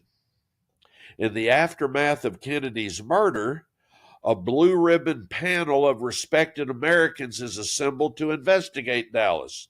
We know them today as the Warren Commission. The Warren Commission was controlled by Kennedy's enemies. Who are Kennedy's enemies? We've already discussed that. The second person asked to serve on this investigative body is Allen Dulles. But the public didn't make the connection that the former CIA director hates John Kennedy's guts, yet he's asked to investigate Kennedy's murder. I think it's really important, like people that see similarities between all that stuff with the Kennedy presidency and see some of the similarities that we're going through in the last decade. They didn't have all, everybody talks about the internet being such a bad thing. We have people that'll make those connections now. Yes, you don't have it back then. Correct, but you have it. But we have it and now. You know how to use it. Yeah, well, a lot of people do. Well, like you do. I do, but there's people that are so into all this stuff they would have connected that kind of thing together. But at the time, it made it a lot easier to cloud things and make it a lot more confusing. Absolutely, because you didn't have to create like a paper trail that would lead you back to places.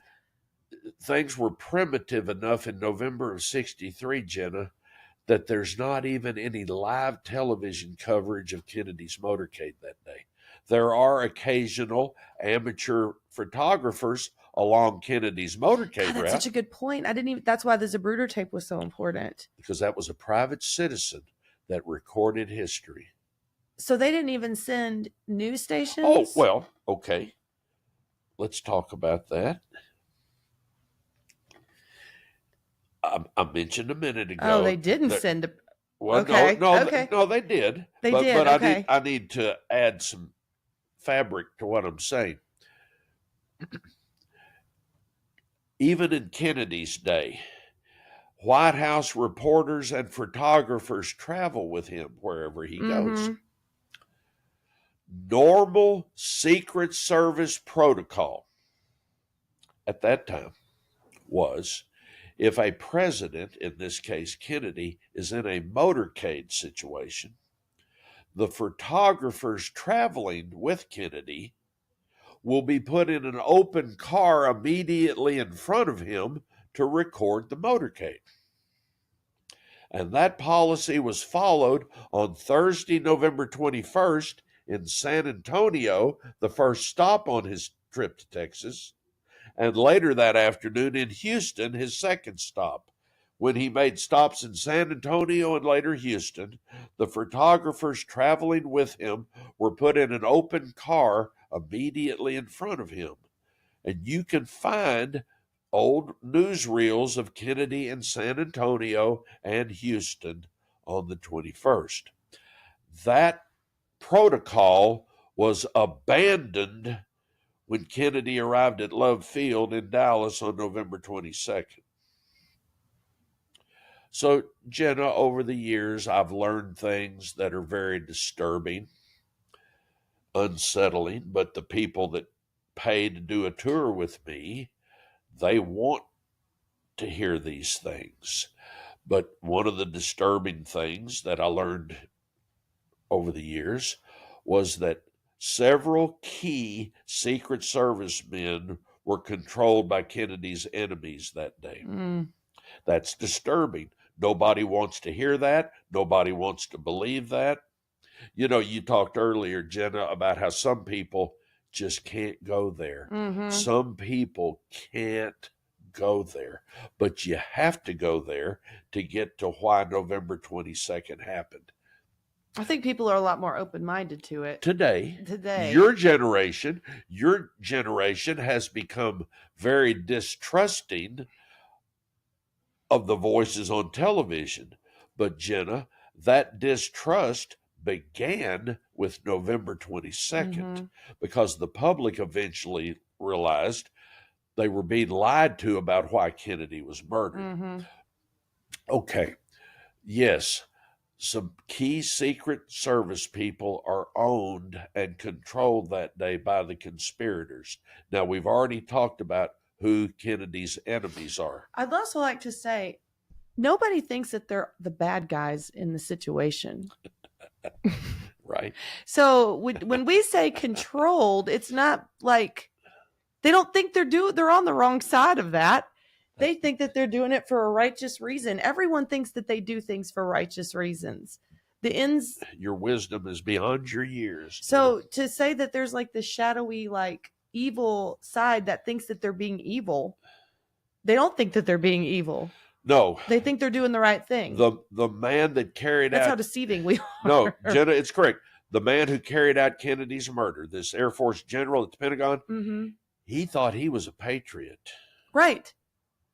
We need this war, and there's an obstacle to us having this war, and I've just been given the orders to remove the obstacle. Ed Lansdale believed he was a patriot. Kennedy's enemies believed they're patriots. Because we had just gotten out of the 50s, where communism was the number one enemy in the United States of America. Cold War, Jenna. Yeah. I just read a very interesting book called The White Pill by Michael Malice, and he talks about he's an anarchist when it comes to government, not an anarchist like physical, I want to destroy things, but he goes, but we very much overlook that in the 80s we had been in a decades of fear in the Cold War, and they stopped it. And he goes, that happened in our lifetime. That's a very big optimistic moment in our nation's history. But at the time, communism was the threat. Yes. You had Stalin and you had, all those things worked together in World War II. That was all manifesting. Then you were talking about communist China that was coming up with Vietnam. So if you put yourself in their shoes, your job is to stop communism. Yes. And that's Alan Dulles' job. That's his job. And that's Ed Lansdale. See, Lansdale is Dulles' hammer. When in the mid-50s, when Dulles at the CIA established a puppet government in Saigon, well, that described that moment required a little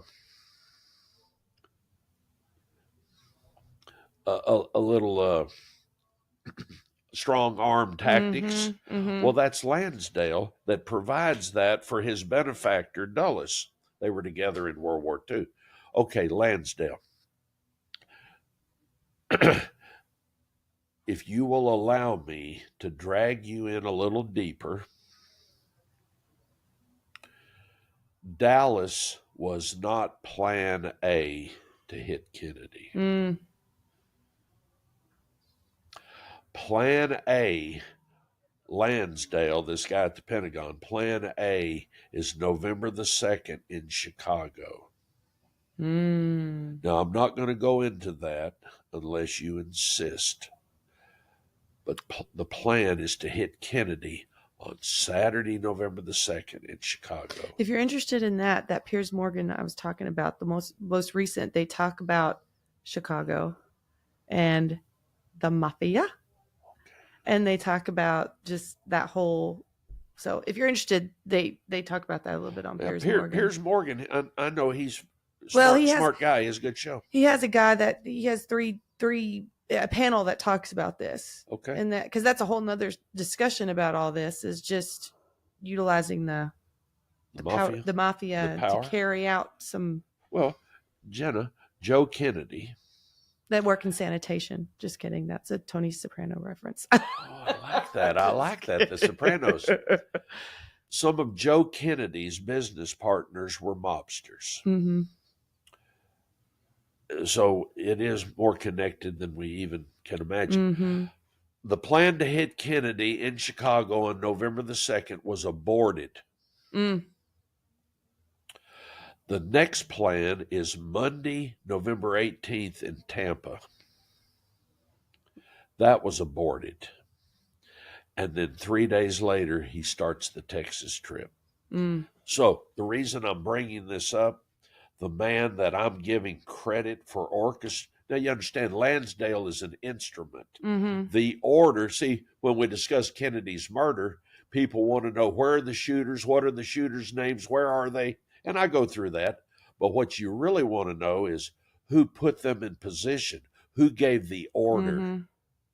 And who gave the order is these industries and entities they gave the order. Lansdale is the hammer, but Lansdale was the architect. I think this is part of the documents that came out, is that it was known that Lee Harvey Oswald was very well known to these people before. He had a file. That's part of what the files just came out to admit.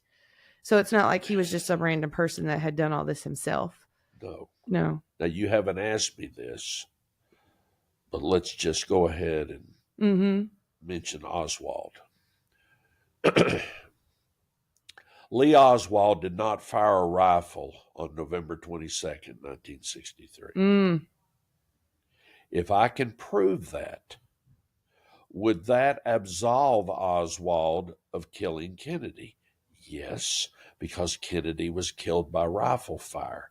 If I can prove that, see, this was something I had to go hard on with your father.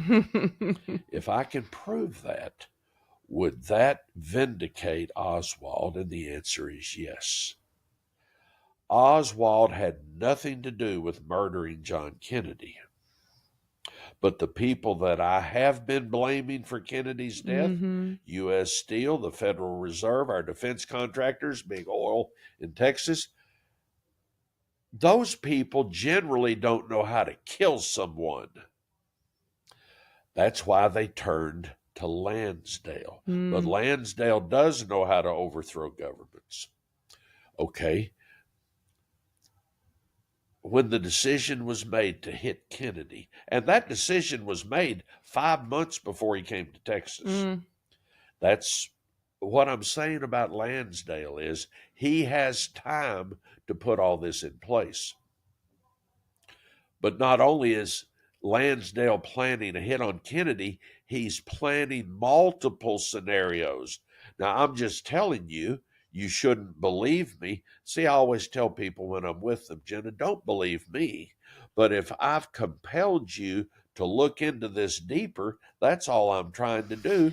Tell me I'm wrong, but then prove to me I'm wrong. Can I ask you a question? Why do you think they opted to go the physical end as opposed to like the reputational end?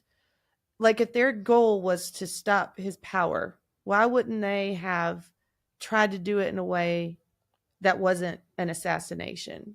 They had to have known that was going to cause a lot of questions. Had they not figured out how to do that in the United States yet, where they could reputationally destroy some? Because they did it with Nixon. Yes. But that's 10 years later. That's 10 years later. By the way, some of the principals in Dealey Plaze showed up 10 years later as Watergate burglars. Oh, isn't that interesting? If we have time, maybe we'll get into that. Okay. hitting Kennedy. All these entities that finally decide to make a move on Kennedy, even though I listed them earlier, even though the decision is made to hit Kennedy, none of those people, the boards of directors of U.S. Steel, the Federal Reserve, defense contractors, big oil, none of those people, Jenna, intend to go to jail. But yet they're ordering the death of an American president. And in the plan, and I'm telling you who they turned to carry this out, the Air Force General Lansdale, in the plan, a shiny object will be presented to the public that will draw the public's attention away from asking the question. The purpose of the shiny object is to get the public's attention so that the public won't say, who are Kennedy's enemies? And it worked. And I don't think that the public at the time wanted to know all those details about how the government, they didn't want to know, quote, how the sausage was made. No, they just wanted to know that they were safe. Yes. And that someone was leading them and everything was, and they were going to go on about their merry way. Yes. But in the plan, the public will be presented a shiny object, and that shiny object became Lee Oswald. To show you how good the Air Force General Lansdale was at planning this overthrow, and that's what it was. It was an overthrow of the United States government. Even though he's planning for Saturday, November the 2nd in Chicago, the first week of October, he has this shiny object, Lee Oswald, apply for a job in a warehouse in downtown Dallas that will overlook Kennedy's proposed motorcade route in November. The plan is to hit Kennedy on November the 2nd, but he's got Oswald applying for a job in a warehouse on October the 9th. That's how detailed this man, Lansdale, was. He's planning contingencies, even though the plan is to hit Kennedy on November the 2nd. Now, when I say I know that Oswald didn't do it and that he didn't even fire a shot that day, I'm saying that with some conviction, Jenna. You notice I'm not saying I think or I believe or I know Oswald is innocent. I know he was nowhere near that sniper's window. It took me a long time to take your dad and all the guys through that day when we're actually there looking at that window. Lansdale has a plan. He has a backup plan. He even has a third plan. And Dallas was the third plan. And that's just always amazed me ever since I learned that he actually has backup plans. Oswald. Who is Oswald? He's CIA. He's been portrayed over time as a Marine that wanted to become a communist. That's a lie. Everything we learn over time about Oswald is a lie that was created by Kennedy's enemies to make Oswald look like this deranged communist. He was not a communist. Oswald was a patriot. The day Oswald died, he was a patriot. He's not a communist. That's an image of Oswald, a myth about Oswald that was created by Kennedy's enemies to present him to the public. Here's the purpose of Oswald, of the Patsy, of the shining object, Jenna. If the conspirators can convince the public that it was this lone nut, then the public will stop looking and the public will stop investigating and asking questions. It was the lone nut. Jenna. It's so easy for people to believe that. Public wanted to believe that. Well, that's the whole thing, is when I go back into public doesn't want to know what public doesn't want to know. That's right. We don't want to know. We want to know what makes us feel better. What makes us feel better is that there was a crazy communist. Yes. And like I said at the time, communism was the number one threat of absolutely the United States. And this guy was a communist. Lee Oswald was not a communist, but you have to research Oswald to learn he was not a communist. He was never a communist. He was CIA, and our government trained him and sent him to Russia to be a spy. But because he was in Russia... This is not the first time I've heard this, by the way. The History Channel has a documentary. Okay. There's so many mainstream thoughts to this idea. It's not even funny. So what you're saying is not revolutionary to a lot of people. To you. To me, but I've seen mainstream outlets have this conversation. That's good. So that's good. I'm glad we're catching up. This is, well, I mean, these are documentaries that happened decades ago during times when it wasn't, the Kennedy thing kind of ebbs and flows with its popularity. Yeah. Sometimes it is a little bit more popular to talk about than others. Yeah. Like when Oliver Stone comes out with a JFK movie or something like that. But it's like, then other times it's like, nah. So the History Channel can put out a documentary that says something like this. Nobody's really paying attention. But I've seen this said before. Excellent. So, anywho. Well, you have. I have. I hope you're not the exception to the rule. You might be, but I'm proud of you for already knowing these things, Jenna. Oswald. Once you start immersing yourself, and that's what I did many years ago, I just kept going and going and going and learning as much as I can. Oswald didn't know he was going to be the Patsy. If you've seen the old newsreels of Oswald being dragged through police headquarters for 2 days, he keeps saying, if there's a camera there, I didn't kill anyone, I'm a Patsy. Mm-hmm. Well, he was. But he didn't know he'd been set up to take the fall till he's already in police custody. He also said, I haven't been charged with anything. They haven't even told me why I'm here. Ooh, Jenna, yeah. I just watched that. It was on that same Piers Morgan clip. They said that. I need to watch Piers more. Well, I don't watch him all the time. It was just, in order to get to this show, I just wanted to see what people are saying about stuff. Good. And they just happen to have that clip that you're talking about. Excellent. Friday night, when Oswald, first, to go where I'm going, I have to say, whether someone chooses to believe me or not, I'm going to keep going with what I've learned.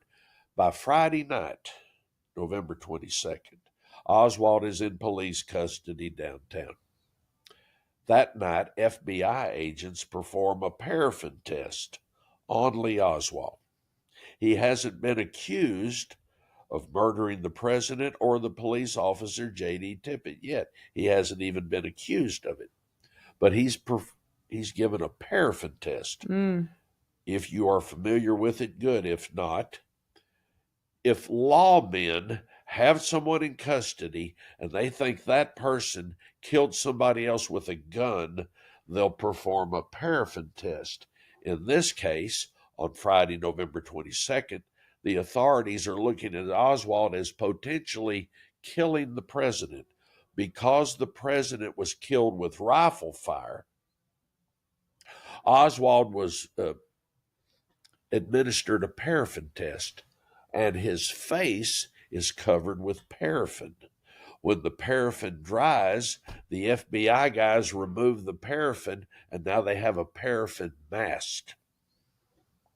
And if Lee Oswald had fired a rifle that day, there will be gunpowder in the paraffin mask. This is foolproof. There's no gunpowder in Oswald's paraffin mask. Mm.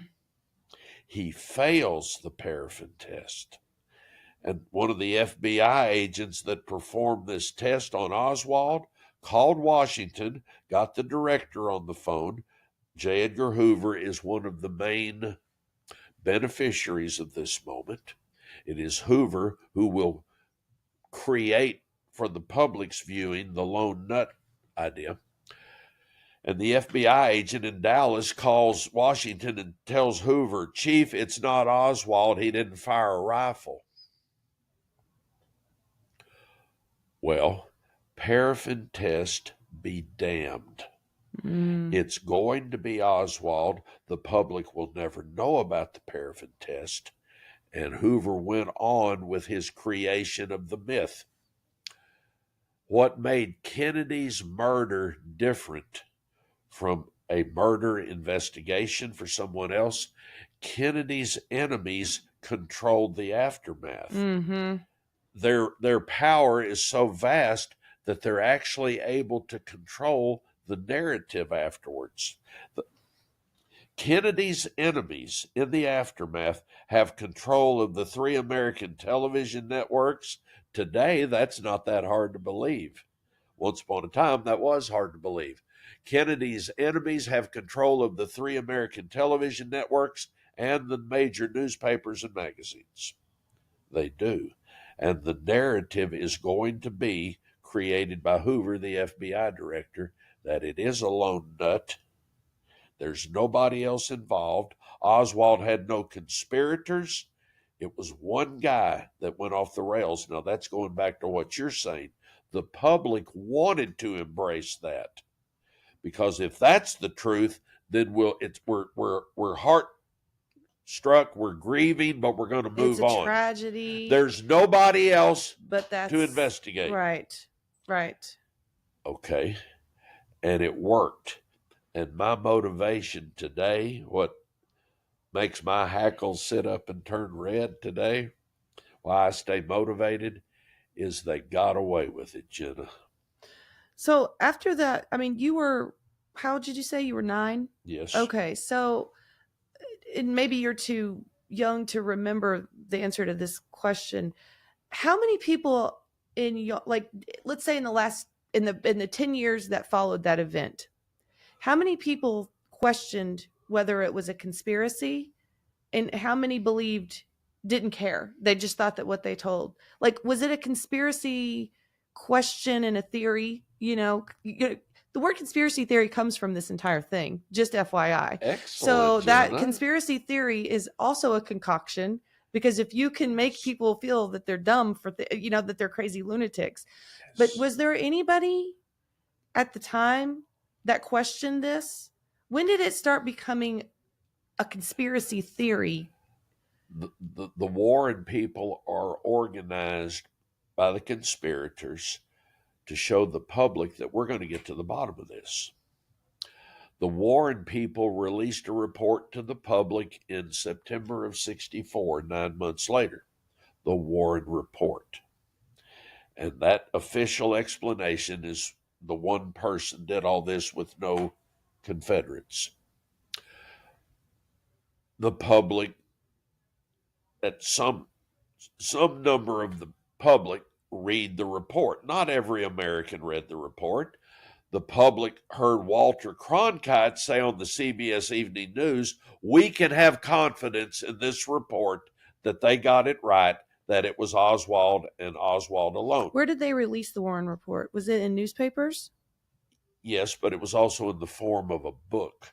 Oh, it was in a book. Okay. You can go in half-price books today, Jenna, and see on their shelves the Warren Report. Okay. You can buy it today. So did people had to go out and actually buy this book? That's correct. To read it. Okay. That's correct. And was it a popular book? Yes. So people did want to know. Yes. And as they read the Warren Report, they learn that we've investigated this. It was Oswald. He acted alone. Case closed. Case is closed. But Jenna, many Americans, some that I became affiliated with over the years, rejected that. Now, like you said, I'm 9 years old. By the time the Warren Report came out, I was 10 and a half years old. But people 10 to 12 years older than me read I didn't read the Warren Report. I'm just a punk. Mm-hmm. But people older than me read it, and many Americans rejected as impossible. It was shoddy. It was impossible. You've heard of the magic bullet. Mm-hmm. The magic bullet theory is the foundation of the Warren explanation. And if someone read the Warren Report and got to the magic bullet explanation, if you were really doing any critical thinking, you had to reject the magic bullet theory as impossible. And if you have to reject the foundational argument of the Warren people, then you're rejecting the Warren explanation that one man did this by himself.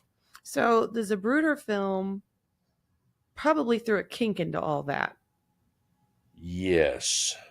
And because of that, because Zapruder's movie is showing that the president is taking rifle fire from in front, Mm-hmm. and because the Warren explanation is that there's only one rifle and it's behind the president, then we can never let the public see rifle fire from in front of Kennedy striking him. I just want to say, part of I told you about this book, The White Pill. Yeah. And his entire point was the bad guys didn't win. They tried to, but they didn't. They did for a little while, maybe. But when it comes to the Cold War, I mean, like Russia, and he goes back all the way to Stalin and all that other stuff. So he's talking about, in the end, the good guys won that fight. We ended as far as the collapse of the Soviet as far Union. as the collapse of all that, because he goes back to Stalin and Lenin, and then he kind of talks about Hitler a little bit, but it's really just it's about the Cold War in Russia, and he's like, eventually that stopped. That's a good read, yeah. And so that's his whole point of the White Pill is have optimism. The good guys don't have to always win. And what this is just showing that no matter how meticulous the planning went, there was a kink in all of it at some point in time because a lot of it was lies. So the maybe it didn't happen that next day that we found out the truth, but it's happening over time. And it's the doubt, because when you start to see a film in front of you, which I can only imagine that the Zapruder film made the lore of all of this even greater. Yes. So, but when you see that you're told something and then you see it for your very own eyes, that's when you're like, interesting. I agree with you. Mm-hmm. If you will allow me to add more yes, please. texture. The American public did not see Abraham Zapruder's movie until March of 1975. Your grandparents were not allowed to see that movie. Hoover got control of Zapruder's movie that weekend because it's too damning to the lone nut explanation. Interesting.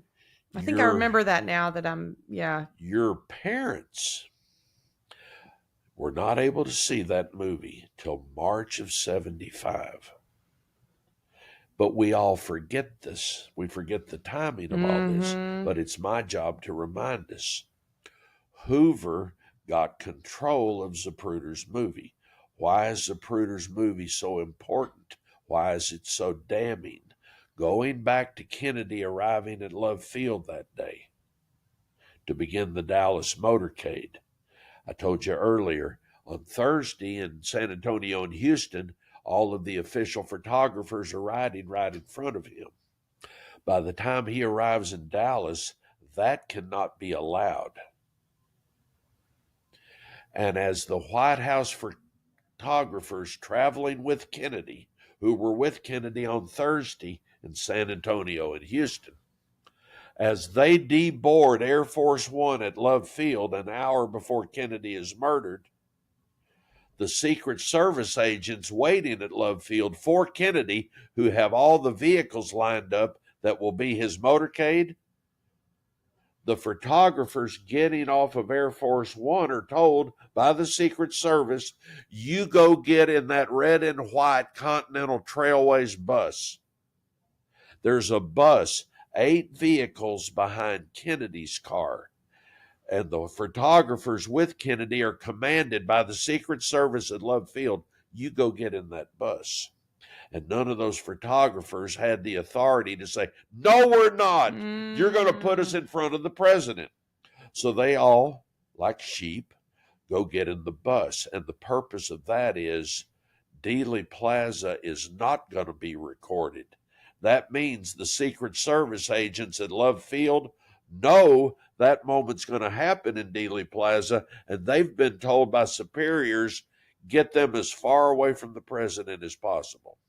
How new of a technology was a handheld recorder at the time? Well, some American families had home movie cameras. Mm-hmm. Abraham Zapruder walked into Dealey Plaza that day with a home movie camera. So do you think that was just a mistake of a detail to consider, the public having a camera? Or did they just not think it would be a problem? Or what do you think? You're talking about a handheld. Yes. See, video didn't exist till the 70s and 80s. Right.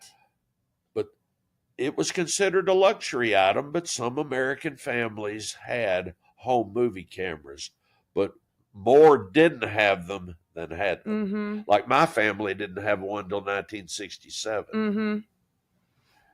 But Abraham Zapruder that day walks into Dealey Plaza with his home movie camera. And nobody stopped him, is my point. Okay, staying on that. Uh-huh. Kennedy's enemies can control the official photographers, but not just but they can't control private citizens. In addition to Zapruder, 5 other private citizens showed up in Dealey Plaza that day with home movie cameras. Their names have gone away because these other private citizens didn't capture the shooting sequence as clearly as Zapruder. But the other private citizens that day were a man named Robert Hughes, another man named Charles Bronson, another man named Orville Nix, a woman named Mary Muchmore. In my world, you have to know these people. Mm-hmm. There's other private citizens that just showed up there with their movie cameras. There's even other people in Dealey Plaza, private citizens, with still cameras, not movie cameras, still cameras. So people were there to record the moment. Only Zapruder captured it clearly. Which is crazy. It's crazy. It's one of those things. When those shots started coming into that car, the official photographers are still over on Main Street in a bus. They're not going to get to see it. And that he continued to film it even after he saw what he saw. If you watch it closely, of course, nobody's watched it as many times as I have. I'm sure. I'm kidding. But watch it closely, and every time his ears heard a rifle shot, the camera jiggles. But to your point, he kept filming. He did. That's the miracle, that he kept filming. Within 2.5 hours of that moment, Zapruder is at a photo lab at Love Field. Out by Love Field, there's a Kodak processing plant. And Zapruder's out there by 3 o'clock having his movie developed. But he's in the company of the Secret Service and the FBI. And when Zapruder saw his movie that day for the first time a little before 3:30, he's not alone. He's with some Kodak people in the FBI and the Secret Service. And the FBI man there with Zapruder in that moment, he calls Washington and tells Hoover, who is anxiously waiting, that he's just seen the man's movie. And Hoover wants to know, this is about 3:30, 3:40 that afternoon, what's in the movie? And the man at Love Field with Zapruder says, it looks to me, Chief, like the president's taking rifle fire from in front. So here's what Hoover's already in. Hoover had nothing to do with planning the hit. That's Lansdale, the Air Force general. Hoover, the FBI director's job is going to be to control the aftermath. And the aftermath, Jenna, is going to be more complicated than killing a man in the open car with rifle fire. The aftermath will be more complicated, and that's Hoover's job. And so who is that, Jenna? I don't know. And it's not one of the. I didn't even ask you about these curtains because I keep them open because I think it's fun to watch people watch. No, but like I could have closed it. No, Jenna, let's be open. Let's be transparent. Let's be transparent. Okay, so Jenna, once Hoover learns of the movie about 3:40 that afternoon, he takes action. That film can never be shown to the public. Hoover calls a friend of his named Henry Luce Luce. Luce is a friend of Hoover's, but he's also the founder and publisher of Time Magazine and Life Magazine. Henry Luce, famous man. He and Hoover are pals. They go to the horse races together. Hoover called Luce that afternoon, told Luce about the man in Dallas that filmed the whole thing, and Hoover said to Luce, Henry, I know what's on the film. It's very disturbing. It's very traumatic. I don't think the public, Henry, has the stomach to see the movie. Safety. Yes. But Henry, I don't want to just swoop in and take the man's movie. That will seem un-American. Mm-hmm. But Henry, you're a newsman. It would be in your best interest to have the movie so that we can control who sees it and to not upset the public. Henry, I'm going to ask you to act for the sake of your country, to act for national security, and you get someone to Dallas and you buy that man's movie so that we won't upset the public. What did we say earlier? People that they feel like they're justified and righteous? You said it. Yeah. Well, you were correct. And using safety as a pretense to Jenna, do things. Yes. That's why I always enjoy being with you. You have so much wisdom for a young person. Okay. So Luce, thinking he's acting as a patriot, the founder of Time and Life magazine, Luce, who's in New York, and it's late afternoon, Friday in New York, Luce calls his top executive in Los Angeles, a man named Dick Stolley. And Luce in New York commands Stolley in L.A. to get to Dallas, find the man with the movie, buy the movie, and Luce's command to Stolley is, and Dick, when you find him, don't be outbid. Stolley in L.A. gets on the last flight to Dallas, gets into a hotel, starts calling all of his news people that he knows in Dallas, finds the man's name, finds out how to find the man. And Zapruder came home from the processing plant that day with his movie.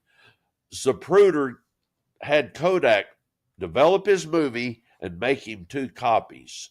So Zapruder left the Kodak plant that evening with the movie and 2 copies and took them home with him. Zapruder gets home. Once again, Zapruder that day, I've done a poor job of saying who is Zapruder. He's a 59-year-old businessman, strolled out into Dealey Plaze that day with his home movie camera and recorded history. Zapruder's office is in a building overlooking Dealey Plaze, so he had a short walk that day. Zapruder got home that evening, and his yard is full of newsmen, television men, radio men, magazine people. His yard is full of people because he's become a very important man. Yes. He has the movie, and nobody else does. And Zapruder orders everybody off of his property. They said, no, we need to talk to you. He said, you can talk to me tomorrow morning. Come to my office downtown. I'll talk to you tomorrow morning. Stolley from L.A. finds this out.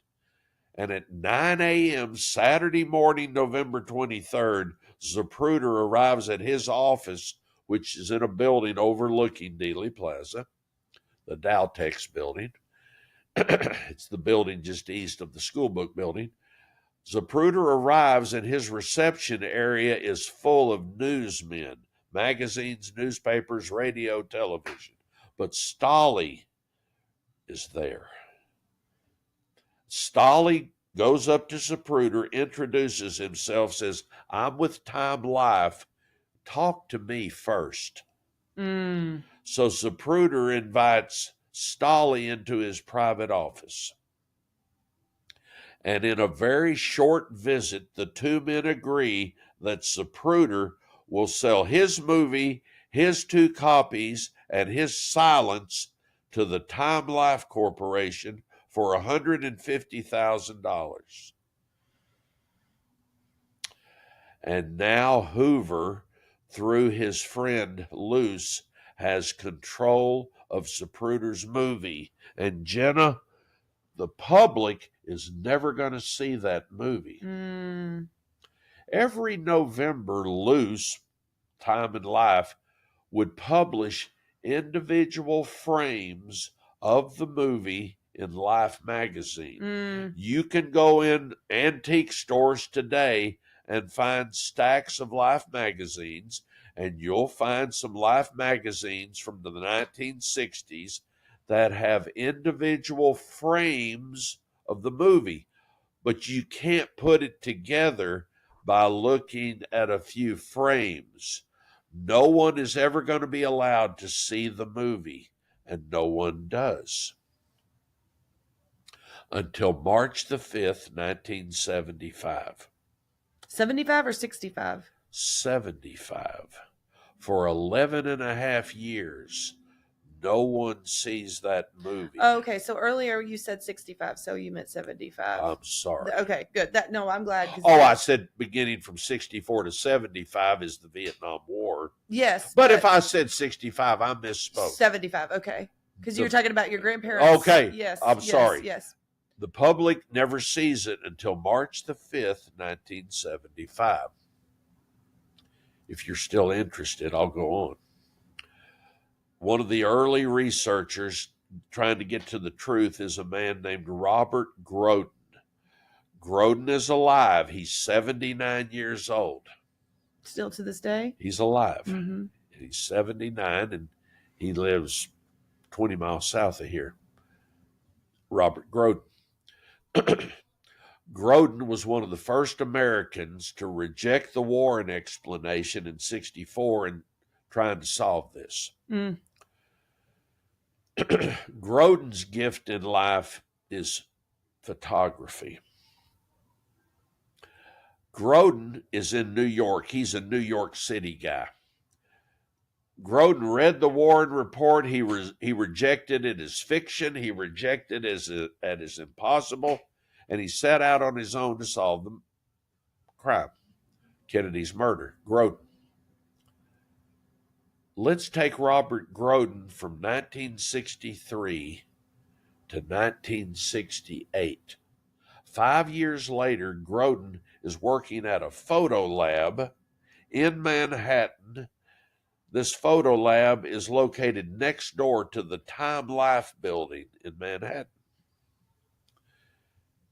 And the owner of the photo lab is Moses Weitzman. Weitzman is next door to the Time Life Company on purpose because he does a lot of work for the Time Life Corporation. And by 1968, Moses Weitzman has this young employee, Robert Groden, that he knows is red hot on solving the Kennedy murder. And by 1968, Robert Groden is 23 years old. In 1968, a Time Life employee walks in Moses Weitzman's photo lab, sits down with Weitzman. The Time Life guy has a briefcase with him, and he says, "Mo, I've got the Abraham Zapruder film in this briefcase. I want you to convert it from home speed 8mm to 30mm. Want you to convert this film to 30mm. Make me 5 copies. Don't tell anybody you're doing this. Here's my phone number, Mo. Call me when they're ready. And don't tell anybody, Mo, that you're doing this for us." But Weitzman is used to doing jobs for Time Life that are the public's not supposed to know about. So that's not unusual. The Time Life guy leaves. Weitzman summons his young employee, Groden, and says, "Robert, this is Abraham Zapruder's home movie. Groden is trying to solve the crime without ever having seen Kennedy's murder." Weitzman says, "Robert, I'm putting you in charge of this project. Make 5 copies at 30mm speed. But, Robert, don't make any extra copies. Wink, wink.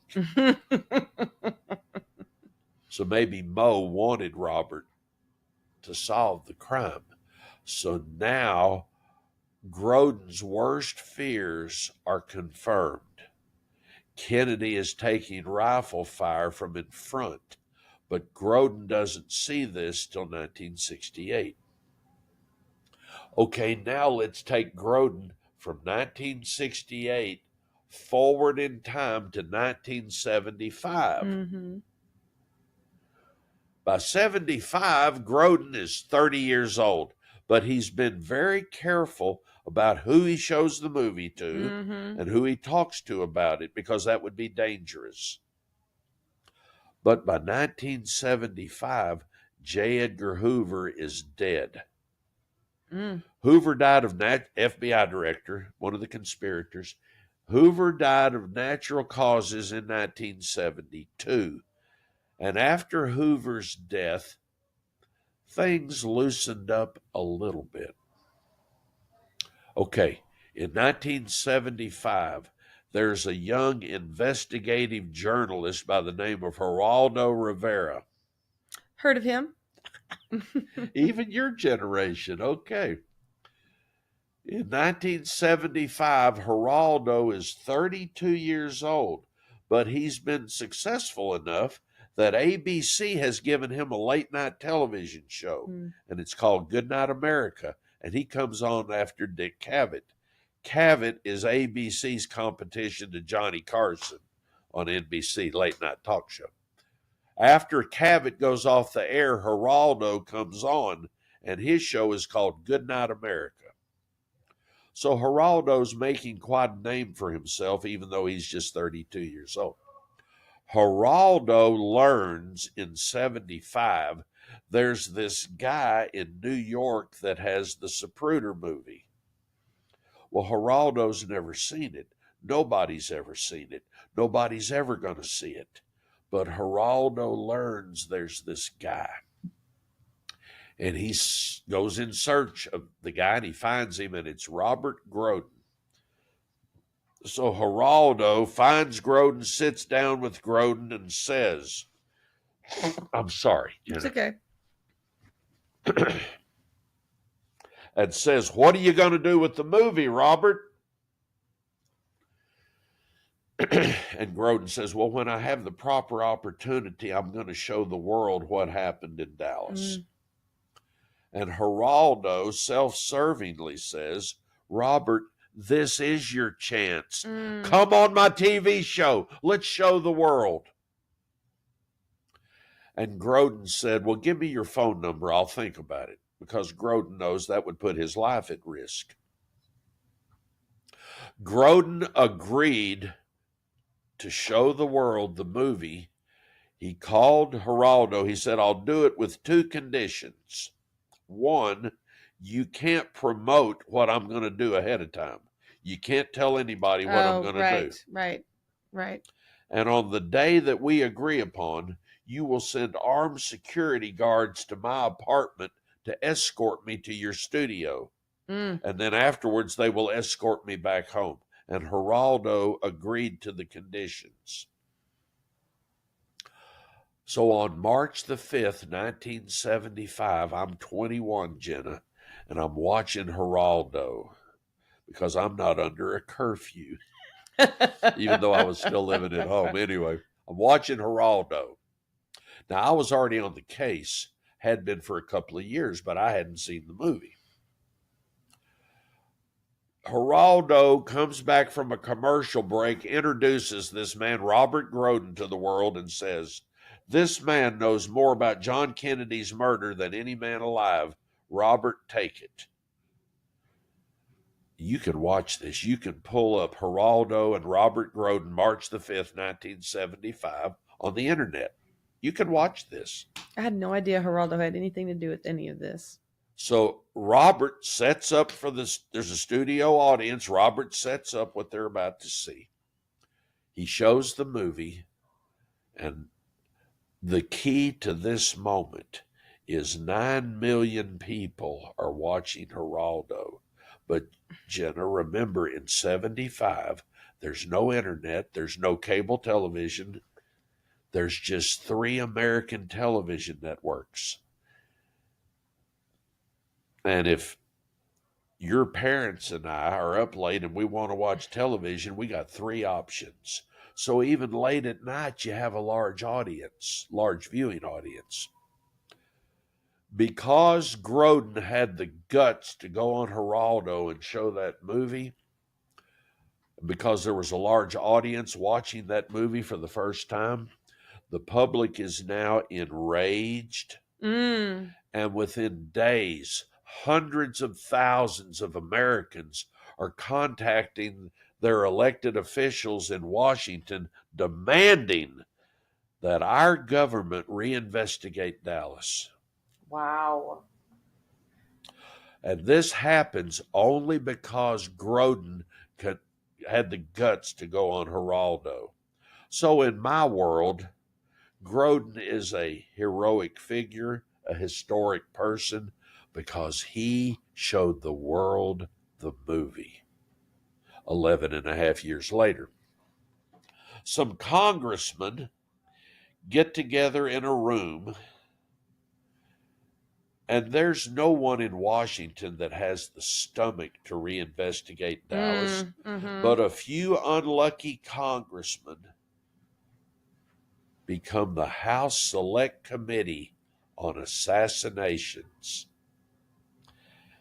And these congressmen know just enough to know they don't want to open this up, but the public's demanding it. The public is demanding this. That's what Grodin had hoped for. I don't even know if there's even videos of the MLK or Bobby Kennedy assassination. No. There are pictures of the balcony where MLK is gunned down moments later. Interesting. With RFK, I have neglected RFK. I've neglected a lot of people. Maybe you'll let me catch up with that. But those murders are connected to November 22nd. But staying on the House Select Committee, these congressmen, the public's demanding that they reinvestigate. The first thing these congressmen did was call Grodin in New York, and they said, come down here and show us the movie. So he does, and these congressmen immediately hire Grodin to be their technical expert. Smart. Now, some of these things I know because Grodin's a friend of mine. I mean, I've learned these things from him. He's published 11 books over the years. I mean, no one alive today knows more about these things than Robert Grodin, so he's still a great resource. But anyway, for 3.5 years, Grodin dragged these congressmen down this labyrinth of solving Dallas. And in January of 79, the House Select Committee on Assassination, see, they're also studying the Bobby Kennedy and MLK murders. In 1979, they released their findings to the public, and their findings were that in all likelihood, John F. Kennedy was murdered by a conspiracy. But then they go on to say, but at this time, we cannot identify the conspirators. This congressional committee, Jenna, with a limitless budget, cannot identify the conspirators. And they go on to say in their report, but we encourage the Justice Department to investigate this further. That's probably hard on your spine to be turning sideways. It is. Do you want me to change positions? No. We're getting up to hour 3. Well, you just tell me when to stop. Well, just keep going with this because... Well, you can stop me whenever you need to. We'll wrap it up. But basically, it sounded like once they figured this out, they were going to kick the can to someone else. That's correct. Now, the reason they said we can't identify the conspirators is because in the middle of their 3.5-year investigation, these congressmen, they were visited by the agency. And they were threatened. These congressmen were threatened whatever you eventually tell the public, you're not going to mention us. Mm. And that's why they said we can't identify the conspirators. A second official investigation by their government, a different finding from the Warren report. They're saying it was a conspiracy, but we don't know who the conspirators were. Okay. In my opinion, there will never be another official investigation after Oliver Stone's movie JFK in 91, because that movie introduced Kennedy's murder to a new generation of Americans. In the aftermath of Oliver Stone's movie, Congress established the JFK Records Act. And within the JFK Records Act was the JFK Records Review Board. And within the establishment of the JFK Records Review Board, a man named Douglas Horne appeared, and he was given complete access to all of JFK's autopsy files at the National Archives. Jenna, I don't know if I've ever mentioned to you the documentary A Coup in Camelot. C-O-U-P, A Coup in Camelot. I always recommend to my customers, watch that documentary. I told your dad and his cohorts, watch A Coup in Camelot. Maybe they have. If you will watch that documentary, it takes you deeper into the forgery of JFK's autopsy than any other documentary I've ever known of. And I highly recommend people who want to go deeper watch that documentary. In that documentary, you will meet a crime scene forensic expert, Sherry Feaster, who will explain exactly where the fatal headshot came from in Dealey Plaze that day. So, Jenna, I know I'm pushing our limits here, but once again, you knew if you opened the gate, I would just run through. I know. But I'll stop. Well, I think that this is such a good, because you're going to have to come back on again, obviously. Well, if I'm invited. Well, yes, you will.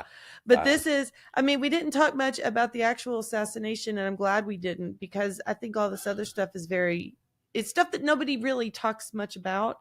I think that a lot of people are going to be talking about it because I think it's good. That's what I'm here for. Yeah, and Oliver Stone, we could probably go down that whole path of Oliver Stone because he's quite interesting.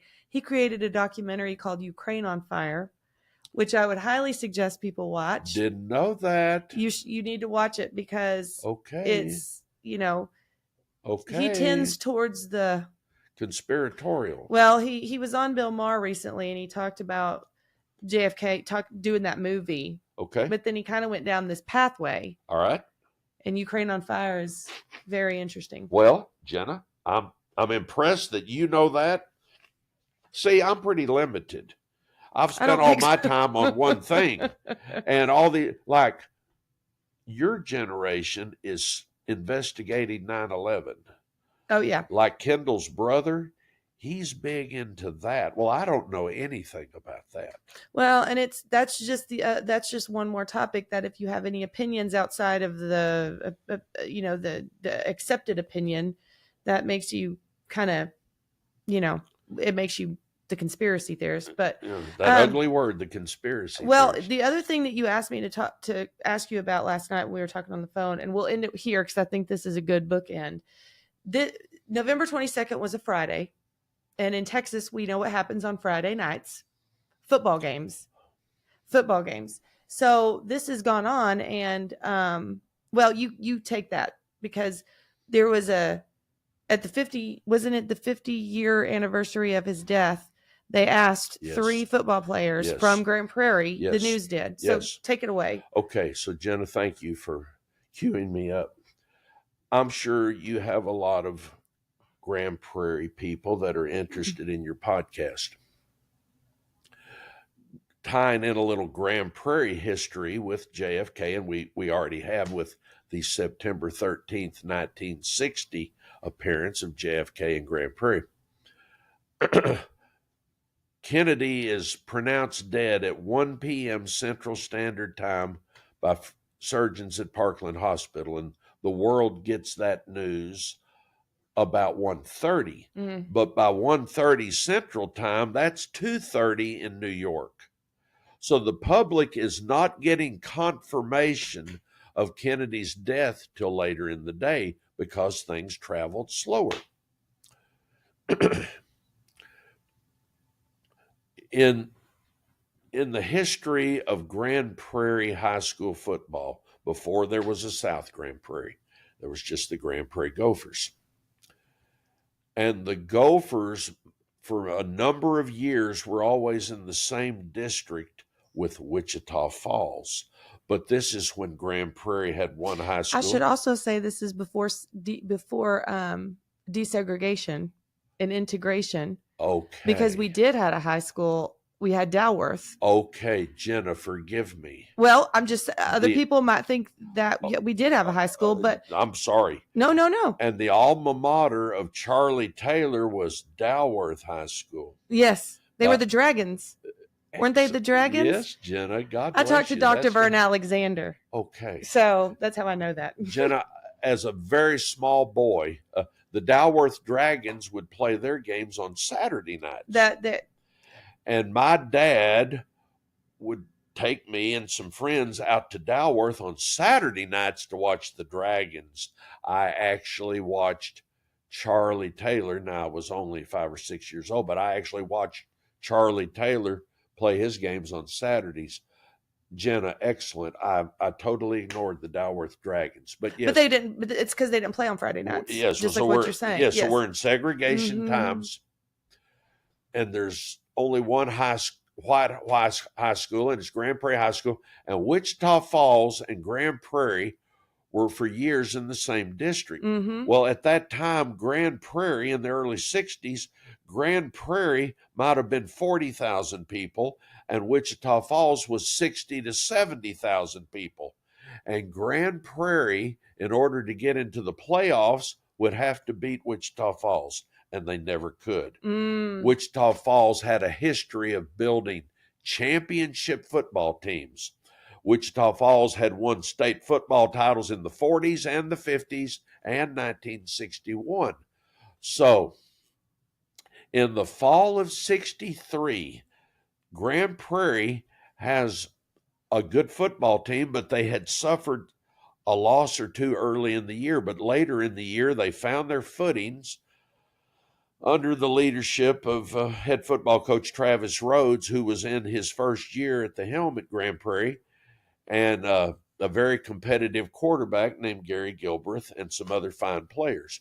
Grand Prairie did have an all-state player that year by the name of Dan Chilton. Okay, the Gophers gelled late in the year, and the last game of the year, regular season game, is scheduled against Wichita Falls, and it's going to be played in the Gopher Bowl on Friday night, November 22nd, 1963. You're being very patient with me because I know you already know these things, but we want your listeners to hear this. Okay. This game will decide the district championship. The Grand Prairie Gophers have never won a district championship, and they're going to compete against a team that has won multiple state titles. It's scheduled for that night. You might want to. Y'all can come in. They're going to come in and listen to this. We're almost finished. He's telling us wrapping up, boys. We're Friday wrapping night up. Football game. It's time to go get in the car and go through Dealey Plaze. You're standing right in front of our camera, sir. Join us. Join us. See, Jenna, you look at these guys as just Dad's friends, but these are historic figures. He called y'all cohorts earlier. Cohorts. But in the history of Gopher athletics, these were important men. Yes. So don't minimize, Jenna. What did I say? These men's. I said, if y'all need to come towards the end, or else we'll get off on that. We'll talk about now, them. Jenna will not allow me to talk about these men. Okay. So the game was scheduled for the 22nd. game, November 22nd, 1963, Wichita Falls at the Gophers. And mid-afternoon, H.H. Chambers, yes, that H.H. Chambers, gets word that the president's dead. Mm. And he starts contacting the Wichita Falls officials to tell them, well, we're going to postpone the game, even though it's vitally important. Mm-hmm. And the Wichita Falls officials say, well, everybody's already on their way. Mm-hmm. Guys, I know you know this, but I want Jenna's audience to know this. They're Grand Prairie Gopher And history. we don't have cell phones at the time. Jenna, there's no cell phones. So Chambers has to make a quick decision, and Chambers says, well, then we'll play. And I don't know if any of these men were at the game. I was still in northern Wisconsin. I thought you had already moved. Okay, Boog Bailey's there. I can't believe that Sue May was not there. I cannot believe it. Okay, so Boog Bailey and I are sitting there as kids. Were there a lot of people in the audience or in the crowd? There's not an empty seat, but half of Wichita Falls came, so it's a big crowd. Mm-hmm. But at that time, the Gopher Bowl only held like 8,500. The Gopher Bowl was enlarged after that game. Oh. Because there weren't enough seats. Interesting. 8,500 people attended. Now, Boog, I don't know if you remember, but there's a moment of silence for the president. And I can remember that moment of silence. Well, the Gophers won. And that had never happened. Not only had they never won a district title at the 4A level, they had never beaten the Coyotes. Mm. And so that night was historic locally because the Gophers won their first district title at the 4A level, which was the highest level. And the next day, there was a local newspaper called the News-Texan. Mm-hmm. And on the front page was the story on the president's death, and on the inside was the Gophers had beaten Wichita Falls. And I found that newspaper a few years ago, and I framed it so that the glass is on both sides so that you can read about the president, and on the back you can read about the Gophers. I think that was a pivotal moment for you. Are you getting that feeling? Yes. Well, because you have interest in Texas, in the assassination, and also football for Grand Prairie High School. In Gopher history, that was. Yeah, Gary Gilbreth. I remember that news article because 50 years later they came back and interviewed him and two other guys. Okay. Jenna's had trouble keeping me on subject today, guys. I don't think so. You've done a great job. But Jenna, in fact, you saw this 11 years ago. I remember seeing it. On Thursday night, November 21st, 2013, Channel 8 News, I think the reporter was Brent Shipp, he finds 3 67-year-old former Gophers who played in that game against Wichita Falls, and he has them recount their memories from that night. So the public that night saw a 67-year-old Dan Chilton, Gary Gilbreth, and Mark Babina recount their memories from that night. To show you how deeply Kendall and I are into all this, Kendall booked rooms at the downtown Hilton on November 21st, 2013, that served as the Kennedy Suite 50 years earlier. So 50 years later, Kendall and I and my wife and another relative stayed in rooms that had been the Kennedy Suite 50 years earlier.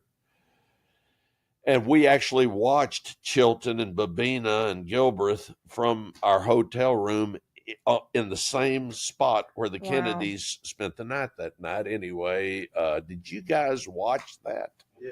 Wasn't that cool? It was very interesting. And then last night, Dave, the young historian here, tells me that she knew Gary Gilbreth. Oh, yeah. He was the Gilbreths. Well, his wife was my kindergarten teacher, and then she taught with my mother. So, yeah. And then I grew up with the Gilbreths. When we go off the air today, I'm going to show you a picture of 17-year-old Gary Gilbreth in that yearbook, but we'll wait and do that when we go off. Well, that's a good air. ending because now I'm excited. And sorry, people, y'all don't get to see it. And Just kidding. you will invite maybe I'll insert it into if you show it to me, I'll put it into now that we have video feed, Yeah, that's pretty cool. Yeah. So, guys, she's already assured me that she will invite me back. I didn't burn her out today. So, Jenna, if you invite me back, maybe we can get into the real history of the Gophers in the 1970s next time. Hey, that sounds like a good idea. Thank you, Robin. Jenna, thank you. It's always great. I appreciate it. You're All a right. great American. I'm going to go stop this. So, 3 hours, Robin. you threatened me. You said we might go over. I told him to keep it for 1 more hour because I knew. So, guys,